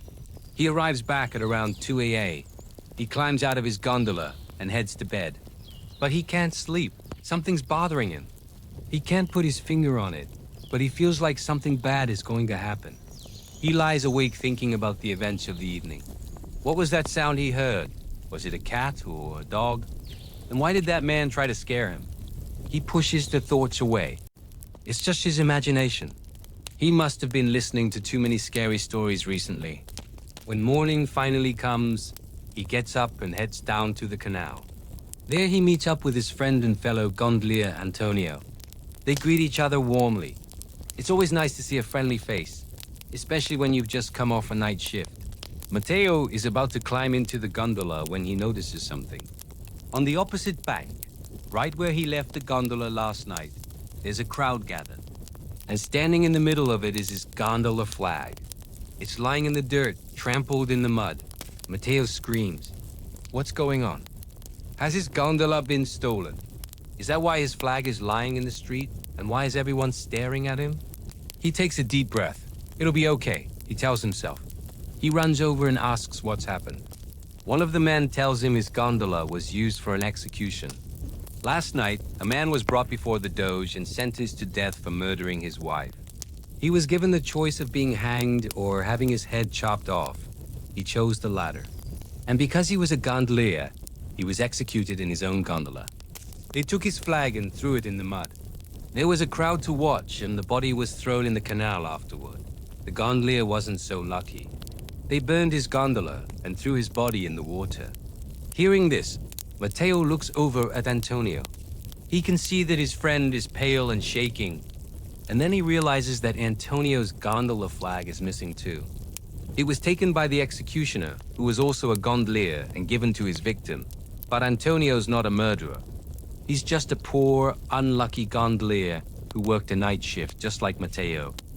Could this be a case of mistaken identity? And is Antonio's gondola still in use, carrying another dead body? Or worse yet, will he be the one to find out? So what will happen to Matteo? Will he be falsely accused of murder? And what will become of Antonio? If you want to find out, then pick up a copy of The Tale of Two Cities by Fiona Mountain. It's available now wherever books are sold. And don't forget to check out the rest of the series. It's just as good. Gondoliers are iconic symbols of Venice, gracefully rowing their way through the canals while singing. And yet what life was actually like for these men is rarely shown or even considered. Life of a Venetian gondolier in the 15th century is a glimpse into a world that's both familiar and strange, where danger lurks around every corner and tradition holds sway over all aspects of their lives. Join us as we pull back the curtain on this unique profession and explore the secrets that make it one of the most captivating professions of its time. From the bustling waterways to the dark underbelly of their trade, we'll reveal all the fascinating details that made being a Venetian gondolier more than just a job, but a way of life. Welcome to our channel, where history comes alive through immersive storytelling. Chapter 12, Guild and Oath. 1493. Venice, Italy. The Grand Canal glitters under the midday sun, crowded with merchant ships and gondolas. Among them is a sturdy gondola, its red ochre paint faded from months at sea. At its oars, Matteo and his four companions sing and chant in unison, their voices echoing off the tall buildings lining the canal. They've just returned from a voyage to the Spice Islands and now carry precious cargo back to Venice. But Matteo's mind isn't on the journey. He knows today is a pivotal moment, not just for him, but for all gondoliers. For he and his fellow shipmates have been summoned by the Gondoliers Guild to an ancient crypt beneath a forgotten chapel for a solemn ceremony. Here they will swear an oath of discretion, loyalty, and mastery of the oar, forever binding them to the traditions and regulations of their trade. The gondola slows, and soon enough they reach a small dock where a group of men wait for them. These are members of the Confraternita della Carcerata, the closed brotherhood that governs Venice's gondolier trade.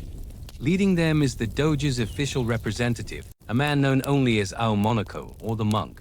Despite his title, he's a burly man with a shaved head and close-cropped beard, eyes that miss nothing and hands calloused from years of toil. After helping the others unload their cargo, Matteo steps forward, nervousness tightening his throat. This is the moment he's been preparing for since becoming a gondolier. The moment when he'll officially join the ranks of Venice's elite watermen. The oath is an ancient Venetian custom, dating back to the Republic's early days when gondoliers were first organized into a formal guild. It ensures that each gondolier understands the gravity of his chosen profession and is prepared to uphold the standards expected of him. The ceremony itself is shrouded in secrecy, with only initiates and high-ranking members of the confraternity allowed to witness it. For gondoliers, discretion was paramount. They often ferried important passengers, including members of the Venetian nobility and foreign diplomats, and they were sworn to secrecy about what they saw and heard while on the job. This oath is a reminder of that duty and a promise that they will keep the confidences of their clients. As the last rays of sunlight fade away, leaving the crypt in near darkness, the oath takes on a haunting quality. The flickering candlelight dances in Matteo's eyes, reflecting the solemnity of the moment. With a deep breath, he steps forward, placing his hand in the worn leather pouch. The parchment inside is a testament to centuries of tradition, its edges frayed and its ink faded with time. But the words written in elegant Venetian script are clear and binding. The oath begins with a call to God and the Virgin Mary, witnesses to the solemn vow that Matteo is about to make.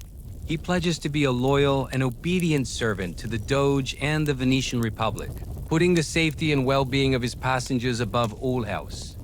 He swears to uphold the laws and customs of the Gondoliers Guild, to be a master of his craft, navigating the canals with skill and precision, even in the darkest of nights. But perhaps the most important part of the oath is the promise of silence. Matteo vows to keep the secrets of those he carries, no matter how tempting it may be to share what he sees and hears. He understands the importance of trust and confidentiality, especially when carrying important or influential passengers. As Matteo finishes reading the oath, a hush falls over the room. All eyes are on him, waiting for him to make his commitment. Taking a moment to collect himself, Matteo looks at the assembled gondoliers and the representatives of the confraternity. He sees the hopes and expectations placed upon him, not just by them, but by his ancestors who had taken this oath before him. With newfound determination, Matteo raises his right hand, the candlelight flickering across his determined face. In a clear, resonant voice, he repeats the final lines of the oath, committing himself to his duty as a gondolier. As the last word echoes through the chamber, there is a stir among the gathered men. Some nod their heads in approval, their faces etched with the seriousness of the moment. Others remain silent, their gazes fixed on Matteo, weighing his words and assessing his resolve. For Matteo, this is just the beginning.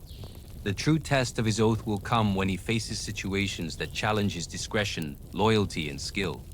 Will he be able to resist the temptation to gossip about the secrets he hears? Will he stand firm in his commitment to protect his passengers no matter the cost? Only time will tell. As the ceremony concludes, Matteo feels a sense of pride mixed with trepidation.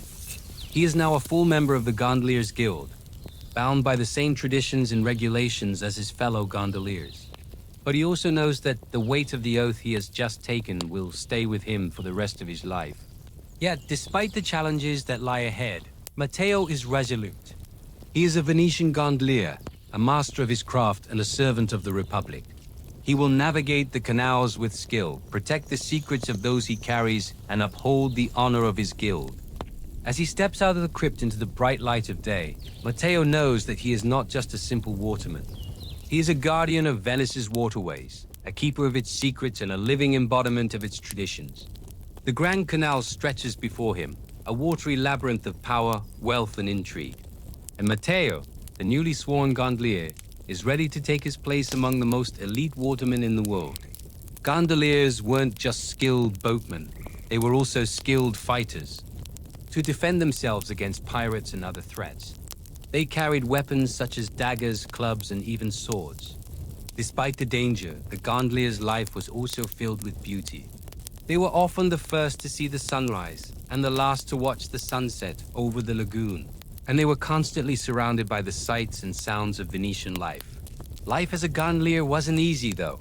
They worked long hours, often in dangerous conditions, and they were subject to the whims of the Venetian aristocracy. Despite this, the gondoliers were a proud and respected group, and their unique lifestyle made them an integral part of Venetian society.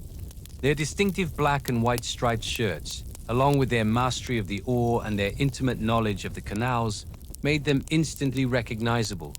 Gondoliers were more than just a means of transportation. They were cultural ambassadors, showcasing the style and grace of Venetian life. But the reality of their existence was far from the romanticized image we have today. While some gondoliers did indeed sing while rowing, this was mainly to pass the time and not necessarily an accurate representation of their everyday work.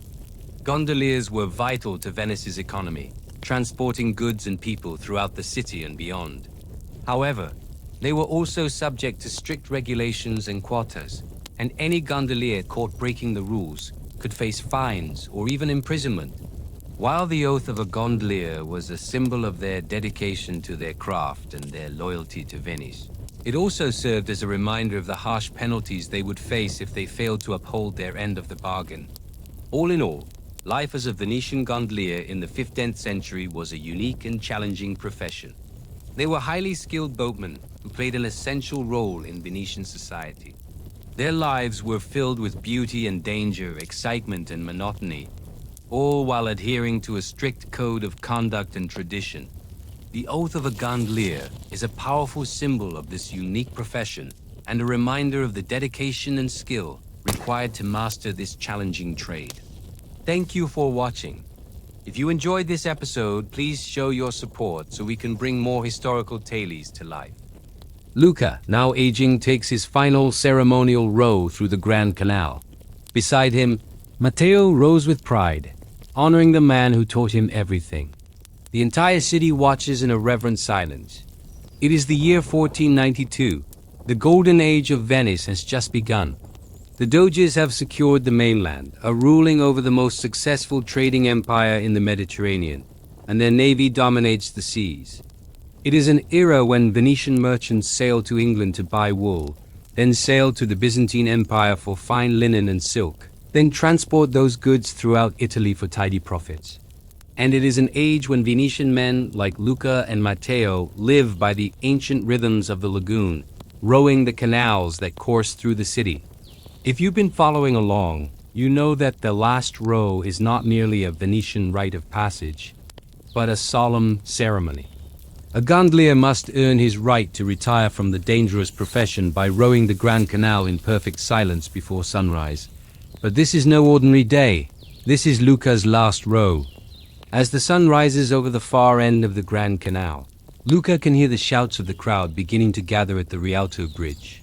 He knows they will be there to watch him pass under the bridge, to witness his final solo.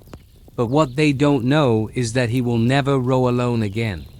He turns to Matteo, who sits poised and ready in the second gondola. You may remember Matteo from our last episode. He was the young apprentice whose father had died at sea. In the years since, he has worked tirelessly, learning every trick of the trade, every nuance of navigating Venice's shifting tides. And now, he is ready to take over the family business. Today is his first solo. When Luca asked Matteo if he wanted to be his partner on his last row, the younger man didn't hesitate to agree. Luca knows that despite Matteo's youth, he already has the makings of a great gondolier. His hands are strong and sure on the oar. His back is straight and powerful. And most important, Matteo knows these canals like the back of his hand. If anyone can pull off a flawless last row, it is Matteo. But even so, Luca has mixed feelings about passing the gondola on to Matteo. He feels too young to relinquish the responsibilities of the family business, but he also doesn't want to hold Matteo back. So instead, Luca makes him a deal. On this very last row, Matteo will row beside him, sharing the work and the glory. But once they finish the ceremony, the younger man will officially take over the gondola. Now, as the sun crests over the rooftops, Luca motions for Matteo to get ready. The time has come. They push off from the dock and slide into the current. As they move, the other gondoliers fall silent, respecting the tradition of the last row. Only the splash of oars in water and the squeak of pulleys disturb the calm morning. As they approach the Rialto Bridge, the crowd begins to stir. Luca can feel the weight of their eyes on him, can sense the emotions rippling through the crowd. Excitement, anticipation, reverence, even fear. No one wants to break the silence, so no one dares breathe too loudly. Even the pigeons seem to sense the solemnity of the moment and stay away from the gondolier's path. Luca and Matteo glide beneath the bridge. They have timed it perfectly. The last rays of daylight touch their gondolas, giving them the appearance of burnished gold. As they disappear into the shadows beyond the bridge, the crowd erupts in cheers. Their voices bounce off the tall buildings and echo over the water. For a moment, Luca and Matteo keep rowing in silence, letting the sound of the crowd wash over them. Then, as they round the corner and head toward the open water of the Grand Canal, Luca turns to his companion and says something that surprises them both. "Row? Now?" Confused, Matteo looks back at Luca, unsure if he heard correctly. But Luca repeats himself, his voice hoarse with emotion. "Row, Matteo. This is your moment now. This is your ceremony." And then it hits Matteo. He understands why Luca has asked him to row. This is the greatest honor a Venetian gondolier can receive, and Luca is giving it to him. Overwhelmed with gratitude, Matteo nods his thanks and takes the lead. With a deep breath, Matteo digs his oar into the water and pulls with all his strength. He falls into a rhythm, a steady, powerful stroke that mirrors the pounding of his heart. As he rows, he glances back at Luca, who sits in the second gondola, watching him with a proud smile. Despite his aching muscles and the throbbing in his palms, Matteo feels lighter than air. Every movement of his arms, every thrust of his shoulders is infused with the joy of accomplishment. He remembers every lesson Luca taught him, every piece of advice, every story about Venice and her canals. And he realizes that he is more than ready to take over the family gondola. As they approach the next bridge, Pizzata, Matteo sees the crowd gathered on its banks. Their faces turned toward the canal, waiting for the spectacle of the last row to unfold before them. Taking a deep breath, he focuses on his stroke, his body moving as one with the gondola, his mind clear and sharp. He can hear the splash of oars behind him, the rhythmic murmur of voices from the crowd, the distant call of a bird taking flight. Each sound is clear and distinct in the stillness of the morning. There is no hint of hesitation, no sign of fatigue in his strokes. He is in his element, his whole being focused on the task at hand. As they approach the finish line, the sight of the Salute Church standing majestically in the distance spurs him on. With one final burst of energy, he pulls his gondola toward the shore. They have made it. Stepping out of the gondola, Matteo feels a rush of triumph. He looks back at Luca, his face flushed with exertion and happiness, and bows his head in thanks. Luca returns the gesture, his eyes shining with pride and satisfaction. Then, as if awakened from a dream, Matteo turns to the crowd and sees the admiration in their faces. He understands now what it means to be a gondolier in Venice, to be part of a tradition that has endured for centuries. He is not just a rower, he is a storyteller, a keeper of history. And as he stands there basking in the glow of his accomplishment, he knows that this is just the beginning of his story. The crowd begins to disperse, their cheers echoing over the water. As the last sounds fade away, Matteo turns back to the canal, his eyes fixed on the shimmering water ahead. He knows that today is a new beginning, not just for him, but for all gondoliers who follow in his wake.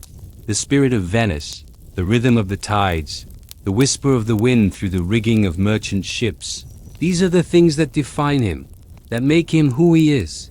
And as he gazes out over the horizon, he knows that he is ready to embrace his destiny. And so ends another chapter in the tale of the Venetian Gondoliers. What did you think of today's story? Did you find it exciting, maybe even a bit emotional? Let us know in the comments below. And while you're there, don't forget to like this video if you haven't already. It really helps us keep going. Also, be sure to subscribe so you never miss an exciting episode. Thanks for joining us today. We hope you enjoyed the story and learned something new about the fascinating world of the Venetian gondoliers. If you'd like to learn more about this unique aspect of Venice's history, we've got plenty more to share. So don't forget to hit that subscribe button. Until next time, keep rowing your own journey through life's Grand Canal. Who knows where your adventures may take you? Hey there, welcome to Life Noggin. In the 1400s, Venice was a city of secrets. While it was well known that gondola rides were popular with both tourists and locals alike, no outsiders were allowed to ride along during the annual Festa dell'Ascension or Ascension Day celebrations.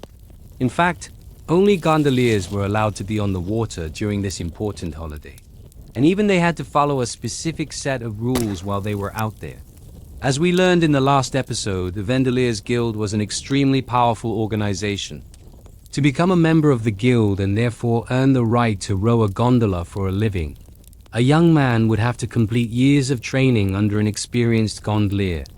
This training would not only teach him how to navigate the canals, but also the many rituals and customs that came along with the job. When he started his training, our young apprentice would have been given a simple tunic and trousers to wear while working. But after several years of practice, he would have earned the right to wear a special outfit reserved for masters, a red and gold striped shirt called a farsetto. After completing his training and joining the guild, he would have also been given his own gondolier's badge, which he would wear on his hat to show that he was part of the exclusive club. Before starting his shift, a gondolier would have had to take care of business both inside and outside the body. In other words, he needed to take care of himself and his boat.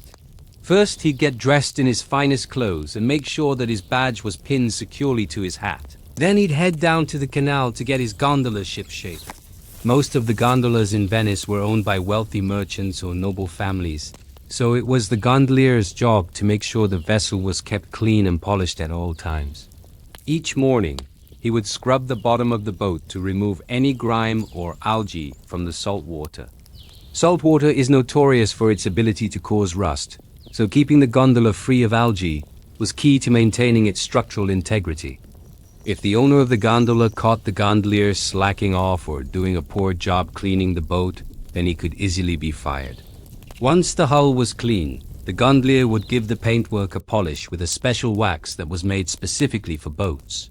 This, too, was important for protecting the wooden structure from the corrosive effects of salt water. And then, the gondolier would climb up on top of the roof of the gondola and give it a good sweep with a brush. Bits of straw and hay would often get stuck up there, so it was important to remove them before the gondolier started rowing. Not only did these materials make the gondola harder to steer, but they were also very flammable. And with a number of gondolas crowded together on the canals, a fire could easily spread from one boat to another if there was a stray piece of hay stuck on the roof. Finally, the gondolier would grab his oar and test the length. The perfect length for an oar was one that reached all the way from the tip of the gondolier's nose to the stern of the boat. Once everything was shipshape, the gondolier would climb into the gondola and push off from the dock.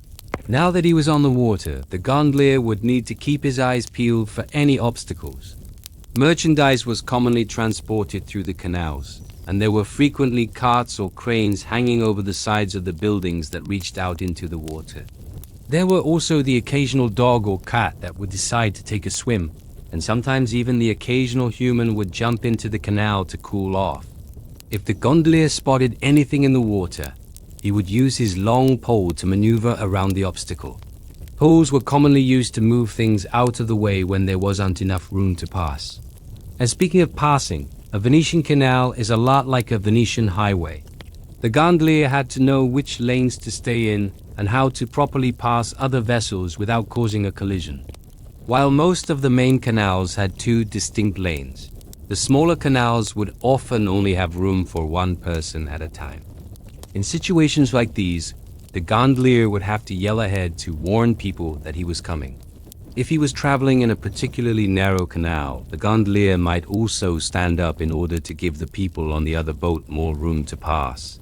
It was expected that everyone on the water would do whatever they could to avoid a collision, but it still happened from time to time. When two boats collided, each gondolier was responsible for the safety of their own passengers, so they had to do their best to maneuver out of the way to avoid tipping over. If a passenger was injured due to the carelessness of a gondolier, then that gondolier could be fined heavily. Even though gondolas were built with stability in mind, they could definitely tip over if they took on too much water.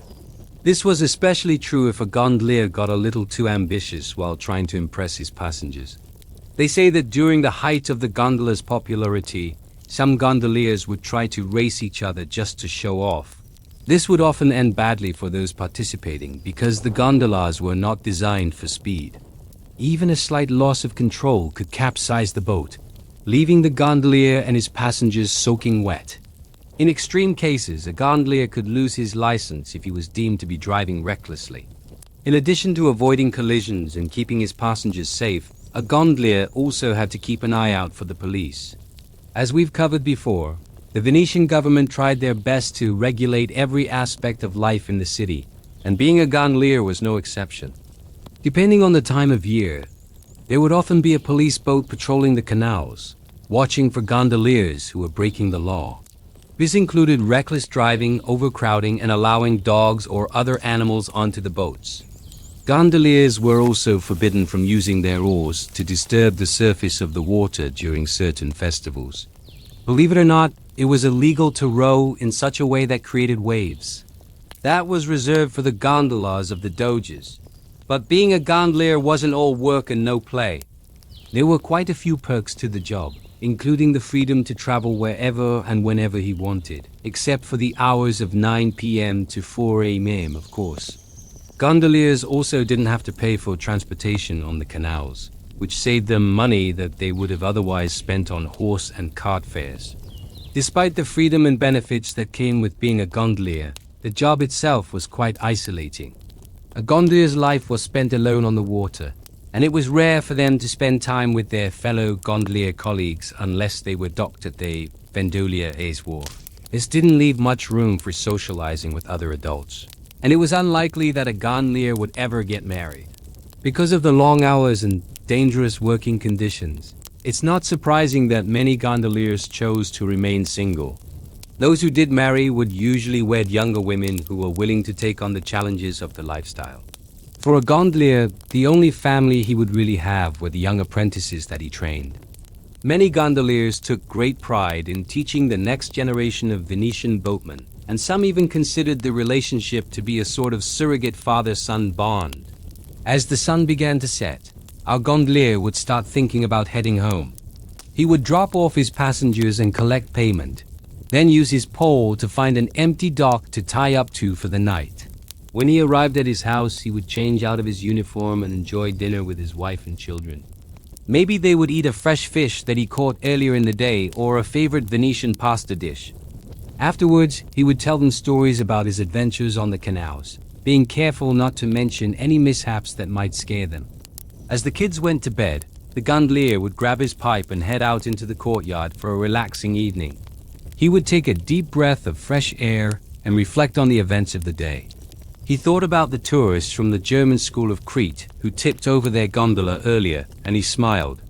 Despite the danger and the long hours, he wouldn't trade his job for the world. Being a gondolier was more than just a job. It was a way of life. Years later, Matteo trains a new apprentice. He passes on the rituals, the roots, and the reverence for the water. Venice continues to glide forward, one oar stroke at a time. Thanks for watching. If you enjoyed this episode, then don't forget to click the like button below. It helps us make more videos like this. Also, remember to subscribe so you won't miss out on future episodes. Until next time, this is the end of this story.